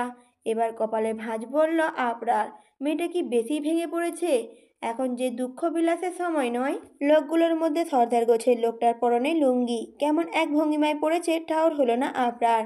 আর সবাই মুখ ঢেকে রাখলেও লোকটার সম্মুখে দাঁড়িয়ে আছে। বিপদ সামনে দেখেও আবরা কী জন্য ভয় করছে না বুঝতে পারছে না নিজেই। নিজের সাহসের গণ্ডি পেরিয়ে আরেকটু উঁচুতে গিয়ে আবরা ক্যামেরাটা সর্দার লোকটার দিকে তাক করে কাপচার নিয়েই হাসলো। ভরকে গেল লোকগুলো, সাথে সাথে যেন গরম রক্ত টকবগিয়ে উঠল। লোকগুলো মৃদু চিৎকার করে বলল, সাহস ভালো, কিন্তু একটু বেশি সাহস হলো না? আমার ছবি দিয়ে কি প্রমাণ করবি মাইয়া? আমারে ধরতে পারবি? এখন যদি তোদের মেরে পাহাড় থেকে নিচে ফেলে দেই, কেউ টেরই পাবে না। আমার নাম মজলুর উদ্দিন, জুলুম করাই আমার কাজ। জামশেদ বলে ওঠেন, সর্দার খাড়াইয়াছেন কেন? তাড়াতাড়ি করেন, বস অপেক্ষা করতেছে। ভাগ্যিস আমি দেখছিলাম মাইয়াগুলোরে, না হইলে তো বসের হাতে আইজ আমরা শেষ। আরও লোক আছে ওদের, নিজেরাই ফাঁইসা জামু। আগে ক্যামেরাটা নেন। কথাটা শুনেই মজলুম উদ্দিন মাথা নাড়লেন। আপরা এবার বিচলিত হলো। ক্যামেরাটা নিজের সাথে রাখতে হবে। দুজনেই একসাথে পিছিয়ে যেতে যেতে খাদের পাশে দাঁড়িয়ে পড়ল। পাশেই আরেকটি পাহাড়। তারা এখন যেখানে দাঁড়িয়েছে তার থেকেও বেশ উঁচুতে। ঝাঁপ দিলে কোথায় পড়বে ঠিক নেই। মজলুম উদ্দিন ক্যামেরাটার দিকে হাত বাড়াতেই গলা থেকে খুলে বাম হাতে রাখলো আপরা। লোকটা কিটকিটিয়ে হেসে আপরাকে স্পর্শ করতেই ক্যামেরাটা ছুঁড়ে মারল নিচে। চমকে গেল লোকটি। রাগের চোখ রক্তিম হয়ে উঠল। বলিষ্ঠ হাতে থাপ্পড় উঠাতেই নত করে রাখা মুখটা তুলল মীরা। হাতটার দিকে এমনভাবে তাকালো যে খানিক ভয় পেয়ে গেল মজুলুদ্দিন। এমন ধারালো দৃষ্টি কোনো মেয়ের হয়? তবে তিনি থামলেন না। আপরার থেকে ঘুরে থাপ্পড়টা মীরার গালে বসালেন। মীরার ফর্সা গালটা নিমিষেই লাল হয়ে এলো। হেসে উঠল মীরা। আপরাকে থাপ্পড়ের হাত থেকে বাঁচাতে পেরে জয় যেন তার হয়েছে। কিন্তু মানতে পারল না আপরা। পা উঠিয়ে পেটে লাথি বসাতেই উদ্দিন মুখ থুবড়ে পড়লেন। বাম হাত কাজে লাগিয়ে এক গালে পরপর দুবার থাপ্পড় বসিয়ে ক্ষান্ত হলো আপরা। মীরার হাসি চওড়া হলো। ভালোবাসা দেখতেও ভালো লাগে। মীরার আচরণে বিরক্ত আপরা। মেয়েটা এই পরিস্থিতিতেও হাসছে। অথচ আপরা খেয়াল করলো না মীরার দৃষ্টি। এই হাসির আরেকটি কারণ, ওই যে মীরা দেখতে পাচ্ছে পাহাড়ের বাঁকে গা লুকিয়ে মাথা বের করে আছে একজন, যার চোখের দৃষ্টিতে পুরো ছারকার হতে পারে পুরো বান্দরবান। যখনই দৃষ্টিতে তার উপরই পড়ছে, কেমন শিথিল হয়ে আসছে এই চোখগুলো, যেন কত বছরের তৃষ্ণার্ত। সর্দারকে এভাবে লুকিয়ে পড়তে দেখে গর্জে এলো তিনটে লোক। সরু রাস্তার একধারে ফাইট করা সম্ভব নয় বলেই অন্যরা দাঁড়িয়ে আছে। লোকগুলো এসে আপরা ও মীরার হাত চেপে ধরতেই আরেকজন গলা চেপে ধরল। হাত গলিয়ে দিয়েছে গলায়। গ্রীবাদেশ থেকে এই হাত বুকে নামতে সময় নেবে না বেশ বুঝতে পারছে দুজনেই। এই যে ওদের চোখে এখন অন্যরকম নেশা। বসের কথা ভুলে গেছে একদম। তবুও নির্লিপ্ত দাঁড়িয়ে রইল মীরা। আপনার স্ট্যান্ড নিতে চাইলেও পারছে না। গা গুলিয়ে আসছে। চোখে মুখে আকাশ ছোঁয়া ক্রোধ। লোক দুটোর হাত নিচের দিকে অগ্রসর হতেই থেমে গেল। বিকট শব্দ। নিশাচর বুঝি লুকিয়ে গেল পাহাড়ি বৃক্ষের আড়ালে। পেছন ঘুরে কাউকে রিভলভার হাতে এগিয়ে আসতে দেখে ছেড়ে দিল আপরা ও মীরাকে। মাথা নত করে অভিযোগ করল। জামশেদ বলে উঠল, বস, মাইয়ে দুটা আমাগোর কাম পণ্ড কইতে আসছে। ধরছি। এই দুইটারে আমাগোর হাতে ছাইড়া দেন। বুঝালুমু, আপনার চিন্তার কারণ নাই। বস লোকটি শান্ত দৃষ্টিতে একবার আপরার দিকে তাকালো, আরেকবার মীরার দিকে তাকালো। দু কদম এগিয়ে এসে মীরার সামনে দাঁড়িয়ে কিছুটা ঝুঁকে গেল। দৃষ্টি ঘোরাফেরা করছে লাল দাগে। মীরা ঠোঁটের ভাঁজে নির্লিপ্ততার হাসি। বনিতাহীন চাপা স্বরে বলে উঠল, বসকে খবর দে, মাইয়াগুলোরে নিয়ে যা কুটিরে। ওইখানে দেখা যাইবে। লোকগুলো হয়তো ইঙ্গিত বুঝতে পারল, এগিয়ে এসে ধরবে। মীরা শব্দ করে হেসে উঠল। হাসিটার স্থায়িত্বকাল দীর্ঘ হলেও বসের আদেশবিহীন কেউ এগিয়ে আসতে পারল না। হাসি থামিয়ে অস্পষ্ট স্বরে বলল, আদিল। শিথিল দৃষ্টি কেমন চকচক করে উঠল। একটানে মুখের কাপড় খুলে ফেলল আদিল। মীরার মুখোমুখি দাঁড়িয়ে গালের দিকে হাত বাড়িয়ে হাত নামিয়ে ফেলল। আচমকাই গর্জে উঠে বলল, থাপ্পড় দিয়েছে কে? লোকগুলো ভয় পেল না। বসকে এতদিন দেখে আসছে। একটু পরেই যে মেয়ে দুটো শরীর ভেদ করে ভুলে ঢুকে যাবে তারা জানে। একজন উল্লাস মিশ্রিত কণ্ঠে বলল, বস সর্দার। আদিল এক পলক লোকটার দিকে তাকালো। উল্লাসটা একদম পছন্দ হলো না। হুট করেই আকস্মিক বুলেট ছুঁড়ে মারল। উল্লাস মিশ্রিত কণ্ঠনালী রক্তাক্ত হয়ে গেল। ধপ করে পড়ে গেল নিচে। ভয়ে কেঁপে উঠল সবাই। আদিল এবার নিচে পড়ে থাকা শরীরটার দিকে তাকালো। ঘুমিয়ে যাচ্ছে একটু পর পর। উবু হয়ে বসে হাতটা মুচড়ে ধরল। লোকটার প্রাণ পাখি তখনই উড়ে গেল যেন। আকস্মিক ঘুরে কামনাযুক্ত চোখের মালিক দুটোর কপাল বরাবর বুলেট ছুঁড়ে সরল হাসল আদিল। কয়েক মুহূর্তেই কী থেকে কী হয়ে গেল বোধগম্য হলো না কারোরই। বসের হঠাৎ এমন পরিবর্তন কেউ মেনে নিতে পারছে না। কিছু বলতেও পারছে না। আদিল উন্মাদের মতো মীরার গালের দিকে তাকিয়ে বলল, খুব লেগেছে না, তাই না মীরা? চোখে মুখে অসীম ব্যথার ছাপ ফুটে উঠতেই মীরার নির্লিপ্ততা বিদায় নিল। চোখ ভরে আসতে চাইল। লোকটা আবার তাকে দুর্বল করতে আসছে। দৃষ্টি ফিরিয়ে নিল মীরা। আদিল হেসে ফিস ফিস করে বলে উঠল, রাজনন্দিনী, ভয় পাচ্ছ? অনেকদিন চিঠি দাও না। আমি অপেক্ষা করি জানো, প্রতি মুহূর্তে অপেক্ষা করি। অপরাধ করছো তুমি, শাস্তি তো পেতেই হবে। আবার কখনো দেখা হোক রাজনন্দিনী। কথাটা বলেই আদিল মুচকি হাসল। দলের লোকের দিকে তাকিয়ে দু হাত বাড়িয়ে দুটো মেয়েলি শরীরকে ধাক্কা দিল। নিমিষেই শরীর দুটো অন্ধকারে খাদের বুকে হারিয়ে গেল। পৈশাচিক হাসিতে মেতে উঠল আদিল। শত্রু দুজনকে পথ থেকে সরিয়ে যেন জয়ের খাতা খুলে বসেছে। তার সাথে তুলনা কারোরই হয় না। হন্তদন্ত হয়ে এদিক ওদিক ছুটছে। টর্চের আলোয় যতটুকু দেখা যায় ঠিক ততটুকুতেই খুঁজে চলেছে কিছু। খড়ের মাঝেই সুই খোঁজার মতো। তবে বারবার নিরাশ হতে হচ্ছে। রাস্তার পাশে পাহাড়ে দাঁড়িয়ে আছে আপরা মীরা। ফেলে দেওয়া ক্যামেরাটাই খুঁজে চলেছে তারা। যদিও জানে অক্ষত পাওয়া যাবে না, তবে পিচ্ছিল নরম মাটিতে খুব একটা ক্ষতি হবে বলে মনে হয় না, যদি না কোনো গাছে আটকে পড়ে। গাছের কথা মনে হতেই মীরা আপরার দিকে তাকালো। আপরা থাকলেও ঘন গাছের নিচে উপরে কেউ তাদের হদিস পাবে না, তবুও রিস্ক নেওয়া যায় না। ক্লান্ত আপরা বসে পড়ল জমিনে, জোরে দম নিয়ে আনমনে বলল, Adil Mahmud really love you Mira. তার চোখে যে স্বচ্ছতা আমি দেখেছি, ভালোবাসার উপর আঙুল আমি তুলতে পারছি না। মীরা হাসল প্রতি উত্তরে, তাচ্ছিল্যই বটে, কিছু বলল না। মীরা হাসির শব্দে আপরা বুক থেকে চাপা দীর্ঘশ্বাস বেরিয়ে এলো। আজ নিজেকে কেমন নিস্তেজ লাগছে। আপরা বলল, প্রেম নিয়ে অভিনয় করা যায়, ভালোবাসা নিয়েও অভিনয় করা যায়। মনে লুকিয়ে থাকা দৃশ্য যে চোখ বাহ্যিক দুনিয়ার সামনে তুলে ধরে, চোখ অভিনয় করতে পারে না। চোখ স্বচ্ছ আয়নার মতো, ন্যায় আর অন্যায়ের পার্থক্য এখানেই। তাচ্ছিল্য হাসিটা ঠোঁটের কোণে ধরে রাখতে ব্যর্থ হলো মীরা। আপনার সামনে নিজের অনুভূতি প্রকাশ হতে দিবে না বলেই মুখটা গম্ভীর করে নিল। শক্ত কণ্ঠে বলে উঠল, কাজ থেকে পিছিয়ে যা। আপরা বলে উঠল, তুই তো এটাই চেয়েছিলি মিরু, শত্রুর বাড়িতে ঢুকে শত্রুকে আঘাত করবি। তবে এখন কেন পিছিয়ে যাচ্ছিস? কারণটা আমি জানি, তুই ভয় পাচ্ছিস দুর্বল হয়ে পড়বি বলে। তুই ভয় পাচ্ছিস ভালোবাসার অন্ধ হয়ে অন্যায়কে প্রশ্রয় না দিয়ে ফেলিস, এই তো। তবে তোকে বুঝতে হবে, আমরা যে খেলায় একবার পা রেখেছি, এখন ফিরে যাওয়া সম্ভব নয়। আর ফিরে যাওয়া মানে মৃত্যু নিশ্চিত। আবার ফিরে না গেলেও মৃত্যু নিশ্চিত। অনিশ্চিতের মাঝে ঝুলে থাকবি। লড়াই আমাদের করতেই হবে। তোর পিছিয়ে যাওয়া হলে চলে যা এখান থেকে। যে সংগ্রামটা আমি 5টা বছর ধরে শুরু করেছি, ফিরে যাওয়া মানে আত্মহত্যা করা। কথাগুলো বলে ফুস করে নিঃশ্বাস ছাড়লো আপরা। মীরা কিছুক্ষণ ঝাপসা চোখে আপরার দিকে তাকিয়ে রইল। এক পা করে এগিয়ে এসে আপরার পাশে বসলো। হেসে বলল, মীরা, তাহলে যাওয়া যাক, শুরু হোক নতুন খেলা। না হয় খেলাতেই নতুনত্ব আনলাম। জন্মদাতা পিতাকে মারতে যার হাত কাঁপেনি, 2.5 বছরে ভালোবাসাকে মারতে তার হাত কাঁপবে ভাবা বোকামি। প্রতি উত্তরে বলল আপরা, ক্ষমা করে দিলেও খারাপ হতো না, বাবা তো। বলেই পিচেল হাসলো আপরা। ঘাটা যেন মীরার বুকে যেয়ে লাগলো, এমনভাবে বলল। তবে মীরার মাঝে তেমন ভাবাবেগ দেখা গেল না। ভেজা মাটিতে শরীর এলিয়ে দিয়ে বলল, বাবা। বাবা তো মাথার মুকুটের মতো। মৃত্যুর মুখেও যেদিন সে বলেছিল, পালিয়ে যা আম্মা, ওরা তো কেউ বাঁচতে দেবে না। বাবা তোদের দুজনকেই ভীষণ ভালোবাসে। হ্যাঁ, এটাই আমার বাবা নামক নিকৃষ্ট মানুষ, যার হৃদয় কাঁপেনি আরেক বাবার হৃদয় কেড়ে নিতে, অথচ সেও বাবা। তার জন্মকে অস্বীকার করতে পারেনি, দ্বিধাহীন বুক পেতেছিল বুলেটের সামনে। তাকে যদি সেদিন ক্ষমা করে দিতাম, তাহলে আজ সে সম্মানটা তার প্রতি জীবিত আছে সেটা বিলীন হয়ে যেত। আবিব বলে উঠল, সেনাবাহিনীকে চিঠি পাঠানোর সময় আপনার উচিত ছিল নামটা লিখে দেওয়া, বা নামের প্রথম অক্ষর। আমার চিনতে এত দেরি হতো না। মুখশ্রী কঠোর হয়ে আসে, ধরা পড়ে ভেতরে হিংস্র ভাবটা যেন বেরিয়ে আসার যুদ্ধে নেমেছে। এই মুহূর্তে সামনের ছেলেটাকে একটুও পছন্দ হচ্ছে না। হাতে থাকা টর্চের দিকে এক পলক তাকিয়ে আফিফের চোখে চোখ রাখলো আপরা। আকস্মিক বুঝে ওঠার আগেই আফিফের মাথার চটের বাড়ি বসিয়ে দেয়। তবে একজন আর্মি ম্যানকে এত সহজে কাবু করা সম্ভব নয় হয়তো।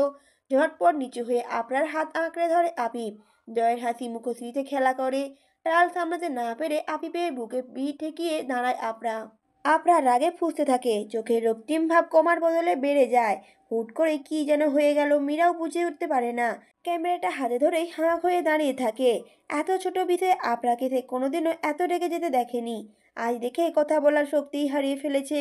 এদিকে আবিবের মুখশ্রীতে কোনো রকম রাগ নেই। হাত বাড়িয়ে খোঁপা করা চুলের ভাঁজ থেকে কাঁটিটা খুলে ফেলতেই এক গোছা চুল আফিফের মুখে এসে বাড়ি খায়। এলোকেশি কেসের মায়া আচ্ছাদিত হয়ে পড়ে সে। একবারে ডুবে যায় না। মাকা হেসে বলে ওঠে, রিল্যাক্স এলোকেশি কাটা মুকুট, এত রাগার কিছু হয়নি, শান্ত হন, নিঃশ্বাস নিন। নরম সুরে কথাগুলো খুব তাড়াতাড়ি কাজে দেয়। মেয়েটা আফিফের কথা মতো বার কয়েক জোরে নিঃশ্বাস ফেলে। চোখের রক্তিম ভাব কমে আসে। স্বাভাবিক হয় আপরা। হুট করে এত রাগার কারণ সেও খুঁজে পায় না।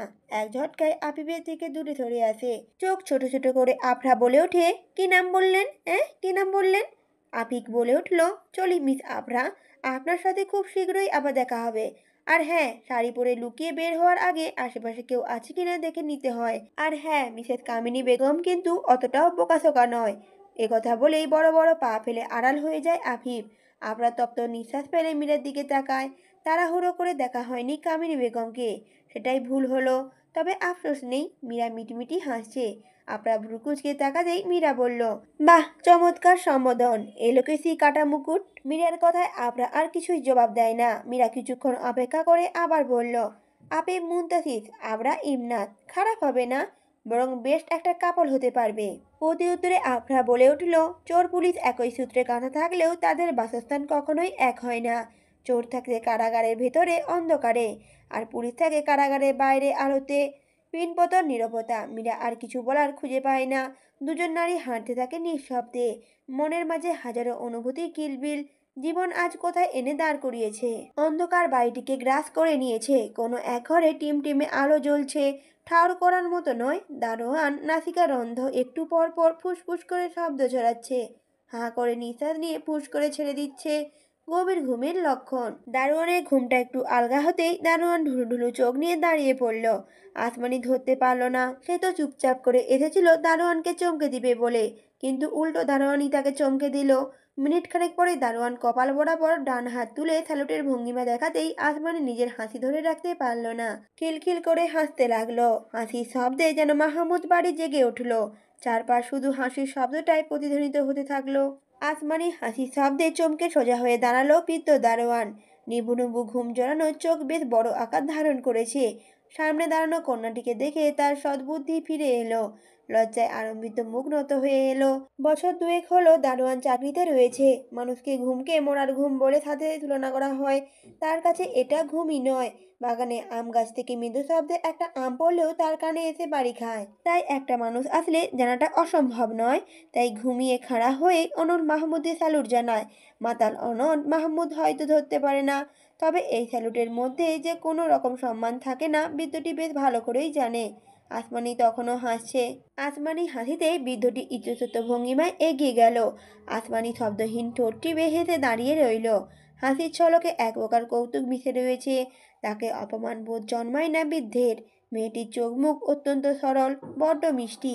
দারোয়ান মাথা নত করে বলল, রহিম কাকু বলে উঠল, এত রাতে কি জন্য এসেছো মা, কোনো দরকার? কথার ভঙ্গিমা চমৎকার। আসমানি অবাক না হয়ে পারল না। তার এই দারোয়ান লোকটাকে বেশ শিক্ষিত মনে হচ্ছে। বয়স দিয়ে শরীর মানাচ্ছে না। সে তো ভেবেছিল বৃদ্ধ লোক, লাঠি ভর করে হাঁটে, কিন্তু না, এই দারোয়ান তো আরো স্ট্রং। একটু বাজিয়ে দেখার জন্য ইংরেজিতে বলল। আসমানি দারোয়ান কাকুকে বলে উঠল, হোয়াটস ইয়োর নেম দাদু? রহিম কাকু বলে উঠল, মাই নেম ইজ রহিম। এবার আর অবাক হলো না আসমানি, সে তো ভুলেই গিয়েছিল দারোয়ান আহিসের লোক। দারোয়ান আবার বলল, আহিস দাদু ভাই কিছু বলেছে? ঘাড় কাত করে কিছুক্ষণ ভাবলো আসমানি, তারপর মাথা নেড়ে সাই জানিয়ে চারপাশ নজর বুড়ালো চোরা চোখে। না, কেউ নেই। ফিসফিস করে বলল, অনেককে বের করতে হবে। অনল মাহমুদ বা মিসেস নুরি কেউ উপস্থিত নেই। আমরা তিনজনই আজ এ বাড়ি ছাড়বো। আইস আঙ্কেল সব ব্যবস্থা করে রেখেছে। চারপাশে থাকা মাহমুদ লোকদের সরিয়ে নিয়েছে। আকস্মিক বৃদ্ধটি মুখশ্রী কঠোর হয়ে এলো। বাড়ির দিকে তাকিয়ে কাট কাট কণ্ঠে বলল, অনেককে বের করে নিয়ে এসো, তবে আমি যেতে পারবো না। জলদি করো, সময় নেই। হঠাৎ দারোয়ানে এমন পরিবর্তনের কারণ ধরতে পারল না আসমানি। ফ্যাল ফ্যাল করে বৃদ্ধের দিকে তাকিয়ে রইল। বৃদ্ধটি হাসলো। হাসিটা কি স্বচ্ছ। বৃদ্ধ হেসেই বলল, এক সকালে ঘুম থেকে উঠে দেখি বাড়ি ভাঙা হচ্ছে আমাদের। আব্বা গম্ভীর মুখে বসে আছেন তার প্রিয় চেয়ারে। আমি দেখছিলাম বাবার গম্ভীর মুখখানা কতটা অসহায় দেখাচ্ছিল। পুরুষ মানুষ বলেই হয়তো কাঁদতে পারেনি।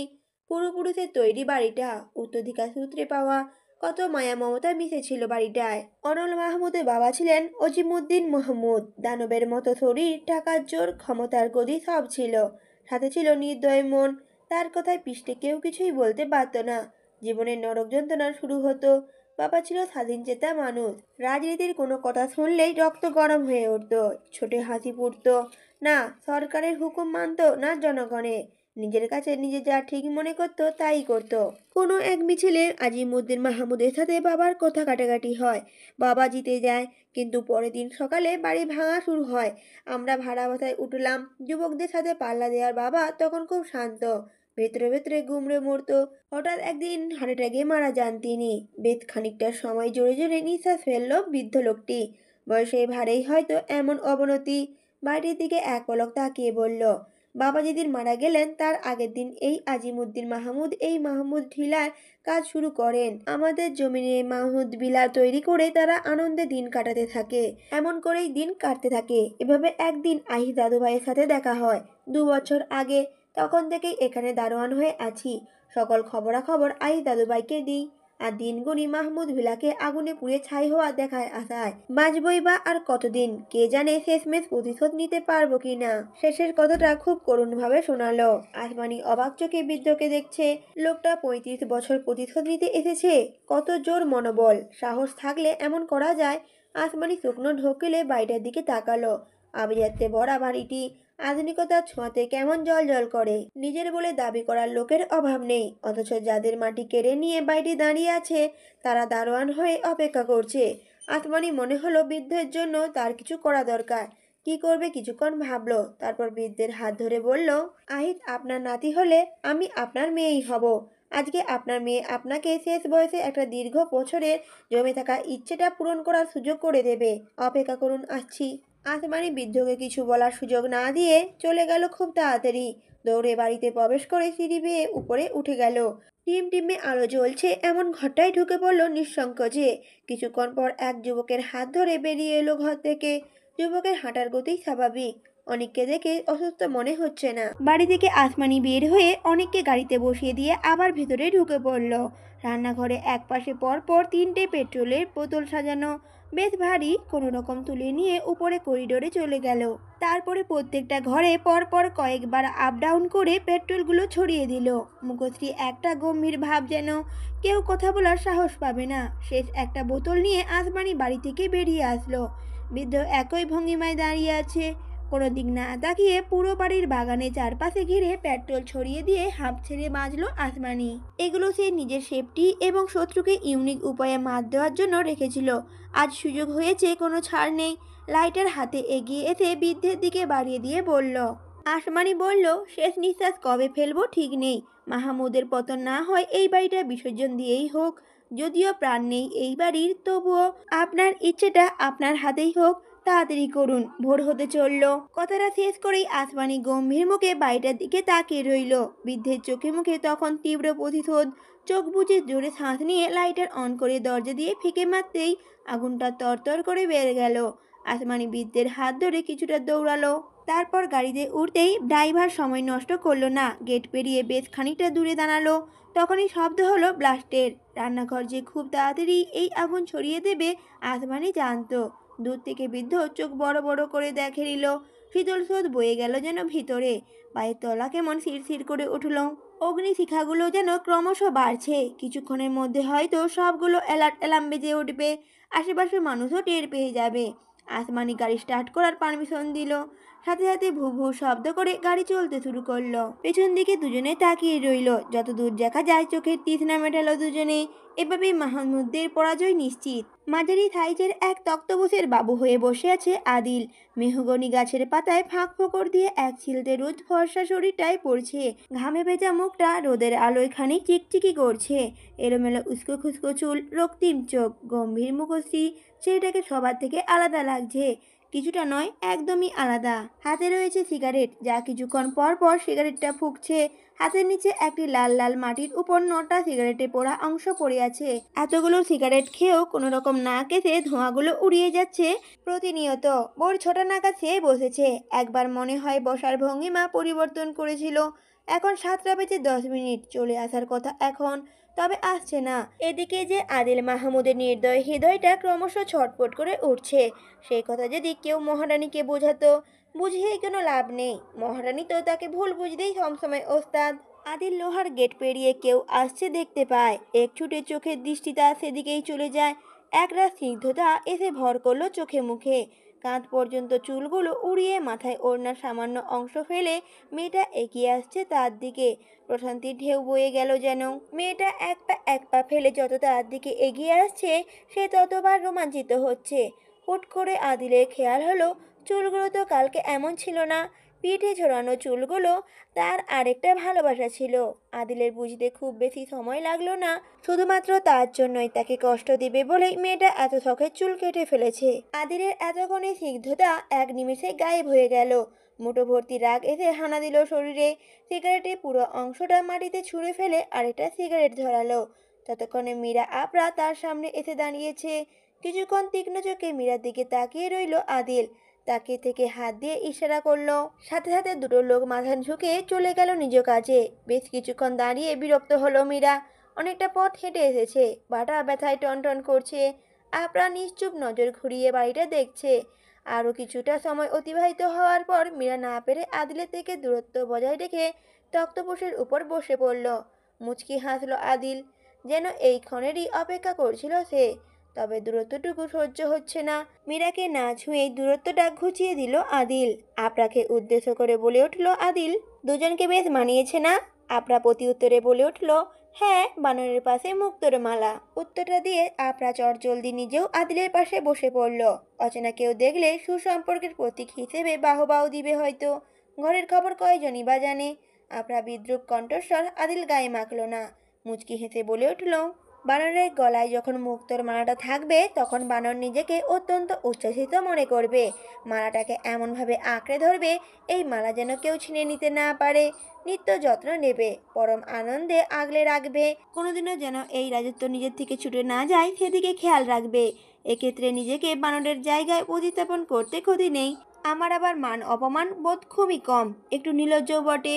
আমি কিন্তু মুক্তোর মালাটাকে খুব আগলে রাখবো, একদম বুকের খাঁচায় আটকে রাখবো। কষ্ট দিলে খুব যত্ন নিয়েই দেব, আদর করলেও যত্ন নিয়েই করব। মুখে বেশ হাসি, যোগ্য জবাব দিতে পেরে বেশ আনন্দিত।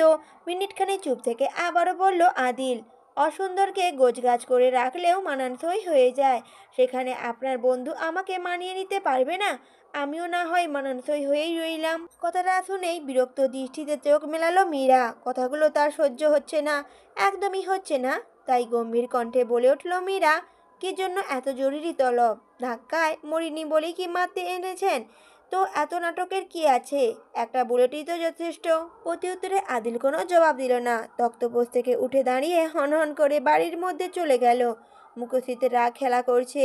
আপরা মীরা ভ্রু কুঁচকে সেদিকেই তাকিয়ে আছে। আদিল বের হলো ডান হাতে চকচকে কিছু নিয়ে। দাঁড়িয়ে পড়ল আপরা, হাত আপনা আপনি কোমরে চলে গেল। প্রস্তুতি আজ সে নিয়েই এসেছে। আদিল হাতে করে চকচকে রিভলভার নিয়ে আসলেও এর ব্যবহারের কোনো রকম আজ মাহমুদের মাঝে নেই। আদিল দিব্যি তক্তপোষের উপর বসে মীরাকে দেখছে। আপনার মন চাচ্ছে ছেলেটার গাল বরাবর কয়েকটা চড় ছুঁড়ে মারতে পারলে খুব ভালো লাগতো।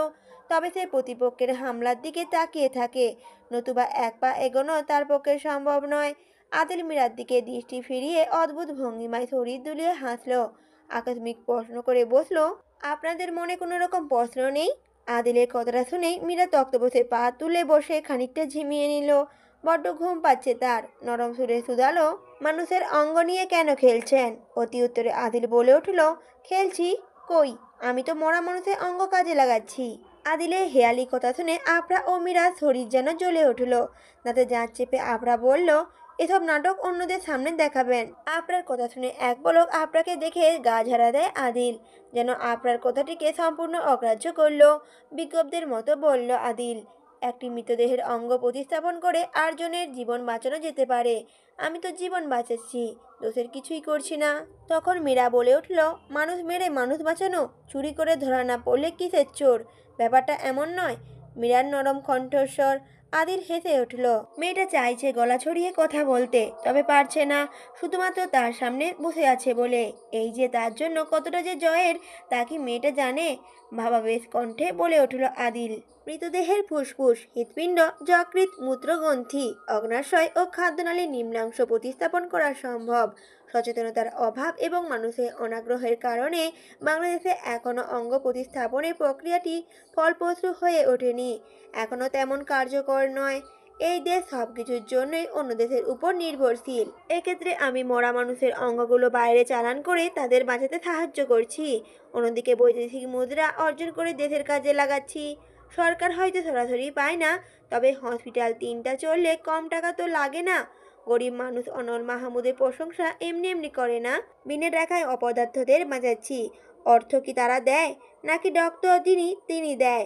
চোরাচালানি দেখলেন, অথচ এর পেছনে আমাদের ত্যাগ দেখলেন না। আফসোস। কথাগুলো হতাশ কণ্ঠে বলে শেষ করলো আদিল, যেন দুটো মেয়েকে বুঝাতে না পেরে উদাস হয়ে পড়েছে সে। ফুস করে নিঃশ্বাস ফেলে আকাশের দিকে তাকিয়ে রইল। দুটো মেয়ে তার দিকে অগ্নিদৃষ্টিতে নিক্ষেপ করে আছে, সেদিকে কোনো খেয়ালই নেই। আপনার দাঁতে দাঁত চেপে বলে উঠল আদিলকে, গরিব মানুষের অঙ্গগুলো থেকেই তো এত এত কালো টাকা আয় করছেন। রেড করলে সামলাতে পারবেন? মানুষের ছটপটানি আপনাদের গায়ে লাগে না? আদিলের কাছে মনে হচ্ছে আপরা অবুঝের মতো তাকে প্রশ্ন করছে। সেই জন্য হো হো করে হেসে ফেলল আদিল। হাসি থামিয়ে বেশ কসরত করতে হলো। শরীর দুলিয়ে বলল আদিল, মজলুব উদ্দিনের দেহটাও কাউকে বাঁচিয়ে দেবে, এরপরও বলবেন আদিল মাহমুদ দোষী। This is not fair. ঘৃণায় রিরি করে উঠল মীরার শরীর। ফট করে উঠে দাঁড়ালো সে। আদিল নিজেও দাঁড়িয়ে পড়ল। হুট করে মীরার হাতটা আঁকড়ে ধরে আশপাশ তাকালো। কিছু খুঁজে চলছে। ফুলগুলোর দিকে এক পলক তাকিয়ে অসহায় দৃষ্টি ফেলল আদিল। হাত ছেড়ে দিলেই মেয়েটি চলে যাবে। আকস্মিক কোমরে গুজে রাখা রিভলভারটা হাতে তুলে নিয়ে হাঁটু ভেঙে বসে পড়ল মীরার সামনে। চমকে উঠল মীরা। এতক্ষণে ঘৃণাটা শক্ত রূপ নিতে পারল না। আদিল কয়েক মুহূর্ত স্নিগ্ধ দৃষ্টিতে তাকিয়ে মীরাকে বলে উঠল, আমাদের তেষ্টা লাগে কেন জানেন? আমাদের দেহের মোট ওজনের মাত্র 1% সমপরিমাণ পানির ঘাটতি হলেই আমাদের তেষ্টা পায়। মোট ওজনের 5% সমপরিমাণ পানির ঘাটতি হলে আমরা অজ্ঞান হয়ে যাব। আর 10% সমান পানির ঘাটতি হলে আমরা পানি শূন্যতায় মারা যাব। আমার তো পানির ঘাটতি নেই, তাহলে এত তেষ্টা পাই কেন? কেন মনে হয় তৃষ্ণার্ত কাকের মতো ছটপট রোগ আমাকে ঘিরে ধরে? কেন মনে হয় তৃষ্ণায় বুক আমার ক্রমশ ধরপড় করে হুট করেই থেমে যাবে, আর আমি তৃষ্ণার্ত হয়েই শেষ নিঃশ্বাস ত্যাগ করব? এর কেন উত্তর আছে আপনার কাছে? নেই না? এই আদির সম্পূর্ণ অচেনা অচেনা তার সমস্ত ভঙ্গিমা। মীরার শরীর ঈষৎ কেঁপে উঠল। থমকে তাকিয়ে রইল সে। নিঃশ্বাস আটকে যাচ্ছে তার। বুকের ওপর যেন এক মন বোঝা কেউ চাপিয়ে দিয়েছে। রিভলভার দিয়ে কেউ কাউকে প্রপোজ করতে পারে এটা প্রথম দেখল সে। অবশ্য আদিল মাহমুদের হাতে ফুলের চেয়ে রিভলভার বেশি মানাচ্ছে। এমন পরিস্থিতিতে মীরা কি করবে খুঁজে পেল না। পায়ের তলায় শিরশিরানি ক্রমশ বাড়ছে। আদিল থেমে আবার বলল, আপনি নামক নারী এই নির্দয় পুরুষের হৃদয় কেড়েছে। কেড়েছে রাতের ঘুম, সকালের প্রশান্তি, দুপুরের অবসাদ। আদিল মাহমুদ শ্রদ্ধাটাকে এক নিমেষেই ফিকে করে দিলেন। সর্বগ্রাসী হয়ে বুকের আর্তনাদ বাড়িয়ে দিলেন। সব নিঃশেষ করেই কি শান্ত হবেন রাজনন্দিনী? মীরা কি বলবে কিছুই বুঝে উঠতে পারল না। শরীর অবশ হয়ে আসছে তার। এবার নিঃশ্বাস না নিলে মরেই যাবে। এক ঝটকায় আদিলের হাত থেকে রিভলভার নিজের হাতে তুলে নিল। মুচকি হেসে তাকিয়ে আছে আদিল। প্রিয় শত্রুর হাতে মরণ অস্ত্র তার বুকে ভয় সৃষ্টি করছে না, উগ্রীব হয়ে আছে সে। মীরা কাঁপা কাঁপা হাতে রিভলভারটা আদিলের বুকে ঠেকালো, ঠিক হৃৎস্পন্দন বরাবর। একটা বুলেটই যথেষ্ট আদিল মাহমুদ নামক নির্দয় পুরুষটির অস্তিত্ব বিলীন করে দিতে। মীরা ট্রিগারে বল প্রয়োগ করতে পারল না সেই মুচকি হাসির দিকে তাকিয়ে থাকতে। ফলে রিভলভারটা মাটিতে ছুঁড়ে ফেলে দৌড় দিল। আদিল করুণ দৃষ্টিতে তাকিয়ে রইল তার রাজনন্দিনী যাওয়ার দিকে। আপরা তখনও দাঁড়িয়ে আছে। তার মনে হচ্ছে আদিল মাহমুদ নামক লোকটি শুধু আদিল হয়ে গেছে। মীরাকে যতদূর দেখা গেল দেখল আদিল। তারপর আপনার দিকে তাকিয়ে মলিন হেসে বলল, নারী বড়ই বিচিত্রা, পুরুষের হৃদয় ঝড় তুলে লণ্ডভণ্ড করে দিতে ওস্তাদ। আপনার বলার কিছু খুঁজে পেল না। এলোমেলো পায়ে হাঁটা ধরল সেও। খানিক হাঁটার পরেই আদিল আবার উঁচু গাম্ভীর্যপূর্ণ গলায় বলল, মীরাকে বলে দিবেন আদিল মাহমুদ ঝড় সামলাতে বড়ই পারদর্শী। ঘষে মেজে আজকের আমি, তাকে ভাঙা এতটাও সহজ নয়। আর আদিলের ভালোবাসাও ভয়ঙ্কর। ভোরের আলোয় তান্দুর পাড়া থেকে পা ফেলল সাফাইংয়ের পথে। গাইড হিসেবে সঙ্গে নিয়েছে পাড়ার কারবারিকে। কারবারি তাদের থেকে বেশ দূরত্বে হাঁটছে। আজও আহিসের হাতে ছোট্ট হাত। মনিরা নিশ্চুপ হেঁটে চলছে। ক্ষণিক পর পর আহিসের দিকে তাকাচ্ছে। কিছু বলতে যাচ্ছে, তবে সাহস পাচ্ছে না। আহিস নিজের মতো করে হাঁটছে বিদায় মনিরার কিছুই চোখে পড়ছে না। টুংটাং শব্দ করে ফোনটা বেজে উঠল। আহিস কিছুটা বিরক্ত হয়েই পকেট খুঁজে ফোনটা বের করলো। তবে অপর ব্যক্তিকে খুব একটা আশা করেনি। মনিরা বুঝলো। ফোনটা রিসিভ করেই অপ্রসন্ন কণ্ঠে বলল, ফোন করেছো কেন? নাদিয়া বলে উঠল, আমার ভালোবাসার মানুষগুলো বড্ড নিষ্ঠুর হয়। তাদের ভালোবাসা আছে, তবে আমার জন্য নয়। আচ্ছা, আমি কি সবার তিক্ততার জন্যই জন্মেছি? আহিস চমকে পাশে তাকালো। অপর পাশে নাদিয়ার হতাশ কণ্ঠস্বর তার কর্ণকুহরে পৌঁছাচ্ছে। নিজেকে বড্ড হেল্পলেস লাগছে। মনের উপরে যে জোর চলে না। নরম কণ্ঠে বলল আহিস, মানুষ জন্মায় তার কপাল নিয়ে। নিয়তি হয়তো তোমার জন্য আরো ভালো কিছু রেখেছে। প্রতি উত্তরে নাদিয়া বলে উঠল, সেটা কি মৃত্যু? চটজলদি প্রশ্ন শুনে বিব্রত হলো আহিস। মেয়েটা উন্মাদের মতো আচরণ করছে। ফোন কেটে দেবে, তার আগেই নাদিয়ার ভেজা কণ্ঠস্বর ভেসে আসলো। নাদিয়া বলে উঠল, আমি তোমাকে ভালোবেসেছিলাম, বিনিময়ে অবহেলা ছাড়া কিছুই পাইনি। তোমার ভালোবাসা আমাকে নিষ্প্রাণ করে দিল আহিস। প্রথমত বিবেক কেড়ে নিল, দ্বিতীয়ত আবেগ, পরিশেষে পুরো জীবনটাই কেড়ে নিল। কথাগুলো বলেই নাদিয়া ফোনটা কেটে দিল। থমকে গেল আহিস। নাদিয়াকে আজ রহস্যময়ী লাগছে। কি বলল মেয়েটা? বিবেক কেড়ে নিয়েছে? কি এমন করেছে সে? কথাগুলো আউড়িয়ে ঘোরের মধ্যে হাঁটতে লাগলো আহিস। ওদিকে মনিরা চোখ মুখ কুঁচকে আহিসের বাক্য বিনিময় শুনল, আর বুঝতে বাকি রইল না অপর পাশে মানুষটিকে। হঠাৎ মনিরা খুব রাগ হলো, মেজাজ কেমন খিটখিটে হয়ে গেল। নাদিয়াকে তার চরম শত্রু মনে হচ্ছে। এই যে লোকটায় অসহায় মুখশ্রী, কদিন পর হয়তো গলেও যাবে। তখন তার কি হবে? যে সে নতুন করে স্বপ্ন দেখেছে এই পুরুষটিকে নিয়ে, ঘর বাঁধার ইচ্ছে পোষণ করেছে, এত সহজে ছেড়ে দিবে সে? মনে মনে কঠিন এক সিদ্ধান্ত নিয়ে বাঁকা হাজলো মনিরা। সে কি এতটাই সহজ নাকি? তার পথের কাঁটাকে কিভাবে সরাতে হয় সে ঠিক জানে। আবিব হাঁ হয়ে নিঃশ্বাস নিল হাঁটতে হাঁটতে। এই পথের চেয়েও কঠিন পথ পেরোনোর সাহস যেন এক ছুটে পেয়ে গেল। এরপরের পরিকল্পনা যে কতটা দুর্গম বয়ে আনতে পারে তার একটু হলেও ধারণা আছে। তবে সে যে পিছিয়ে যেতে শেখেনি, সেখানেই পরাজয় মেনে নিয়ে নত হতে। শুধু শিখেছে সত্যকে এগিয়ে যেতে, শিখেছে দেশের মাটির মর্যাদা রাখতে। এই লড়াই যে শেষ নিঃশ্বাস পর্যন্ত করে যাবে। ডান হাত মুঠো করে আকাশের দিকে তাক করল আফিফ। কিছুক্ষণের মধ্যে হাতটি বুকের বাম পাশে রেখে বলল, আফিফ বলে উঠল, আমার বাবার প্রথম ভালোবাসাকে আমি রক্ষা করব। এই বান্দরবান শহর আমার বাবাকে যা কিছু দিয়ে কেড়ে নিয়েছে সব কিছু ফিরিয়ে দেব। আমার কাছে সত্য আমার বাবা, আর এই সত্যকে প্রতিষ্ঠা করতে আজ থেকে আফিফ মুনতাসির প্রতিজ্ঞাবদ্ধ হলো। আগামী 15 দিনের মধ্যে বান্দরবান শহরকে আমি নূতনত্ব করব, দেখাবো আলোর খোঁজ। শুনেছ কালো শহর? কথা দিচ্ছে এই আফিফ মুনতাসির। সাধারণ মানুষের হা হুতাশে শেষ নেই। চারপাশ গুঞ্জন শুরু হয়ে গেছে। অনেকের ভাষ্যমতে দেবতুল্য মানুষের সাথে কোন জালিম এমন করেছে, কেন আগে টের পেল না? এর আফসোসের যেন সীমা নেই। অনেকে অনল মাহমুদকে সান্ত্বনা দিচ্ছে। মিসেস নুরি মাটিতে বসে কিছুক্ষণ পর পর চিৎকার করে কান্না করছেন, বিলাপ করছেন। চারপাশে এত গুঞ্জন যে মিসেস নুরি ছেলের জন্য হাহাকার করে টের পাচ্ছে না কেউ। মিসেস নুরি কান্নার ধকল কিছুটা কমে এসেছে। মিসেস নুরি এখন অসাড়। এক পলক স্বামীর দিকে তাকালেন। রাগ যেন রিরি করে শরীরে হানা দিল। ছেলের মৃত্যুতে লোকটার কিছু আসে যায় না। এ কেমন বাবা? জেদরাই তার কাছে বড়। সর্বক্ষণ স্বামীর কথা অক্ষরে অক্ষরে পালন করা মিসেস নুরি স্বামীর উপরেই আক্রমণ করে বসলেন। কলা চেপে ঝাঁকাতে ঝাঁকাতে বললেন, তুমি এতটাই নিষ্ঠুর যে তোমার ছেলে আগুনে পুড়ে গেছে তোমার কোনো যায় আসে না অনল। বাবা নামে কলঙ্ক তুমি। আমার ছেলেটাকে মেরে ফেললে। খুনি তুমি। আমার ছেলেকে খুন করেছো। আমি তোমাকে ছাড়বো না অনল। তুমি আমার কোল খালি করে দিলে। মিসেস নুরির কথাগুলো শুনেই চমকে গেল অনল মাহমুদ। চোরা চোখে আশপাশ তাকিয়ে দেখলো কয়েকজন অবাক চোখে তাকিয়ে আছে। স্পষ্ট তারা কথাগুলো শুনেছে এবং পাঁচ কান হতে দেরি লাগবে না ঢের বুঝতে পারছে অনল মাহমুদ। বেজায় রাগ হলো তার। চোয়ার শক্ত হতে হতে নিজেকে স্বাভাবিক করে নিল। স্ত্রীকে বুকে জড়িয়ে উদাস গলায় বলল, আমি জানি বাড়িটিকে তুমি নিজের ছেলে বলেই জানো, ভালোবাসো, নিজের হাতে সাজিয়েছ। হ্যাঁ মানছি আমার জন্যই এমন হয়েছে। আমার গরিবদের সাহায্য করাটা কেউ কেউ মেনে নিতে পারছে না। তাই তো আমাকে ভেঙে গুঁড়িয়ে ফেলতে এই পরিকল্পনা করেছে। হয়তো তারা সফল। আমাকে শেষ করে দিল। কিন্তু তাই বলে অনল মাহমুদ চুপ থাকবে তা নয়। আমি দরকার পড়লে আইনের আশ্রয় নেব। দেখি আইন আমাকে কেমন ন্যায় দেয়। তুমি শান্ত হও নুরি। কথাগুলো বলেই চাপা দীর্ঘশ্বাস ফেললেন অনল মাহমুদ। মিসেস নুরি কান্নার মাঝেই হতবাক হয়ে স্বামীর বুকে পড়ে রইলেন। চাচুকারিতা মানুষকে কতটা নিচে নামায়। অনল মাহমুদের কথায় লোকজনের দৃষ্টি খাদে নেমে এলো। অদ্ভুত করুণতা তাদের ঘিরে ধরল। যা বাড়িটিকে নিজের ছেলের মতো করে রেখেছে তাদের সাথে অন্যায় হয়েছে ভেবে সান্ত্বনা দিতেও যেন ভুলে গেল। অনল মাহমুদ মিসেস নুরির হাতটা শক্ত করে চেপে ধরে হাঁটতে লাগলেন গাড়ির দিকে। এখানে আর থাকা যাচ্ছে না। মিসেস নুরি ঘুড়ির মধ্যে পায়ে পা মেলাচ্ছেন। সদ্য পুত্রহারা বুকের জ্বালা যদি কেউ বুঝত, সান্ত্বনা দিতেও কেঁপে উঠত তারা। অনল মাহমুদের গাড়ি যখন মাহমুদ বাড়ি ছাড়িয়ে গেল, আড়াল থেকে বেরিয়ে এলো বৃদ্ধ দারোয়ানটি। পাশের ঠোঁটে মুচকি হাসি ধরে রেখে বৃদ্ধকে শাড়ি দিচ্ছে আসমানি। আগের মতো আটপৌরি শাড়ি পরা নেই। আধুনিক যুগের মতো তাল মিলিয়ে সে নিজেকে গড়ে নিয়েছে। তার পরনে ট্রাউজার টি শার্ট দেখেই বুঝে যাচ্ছে তা।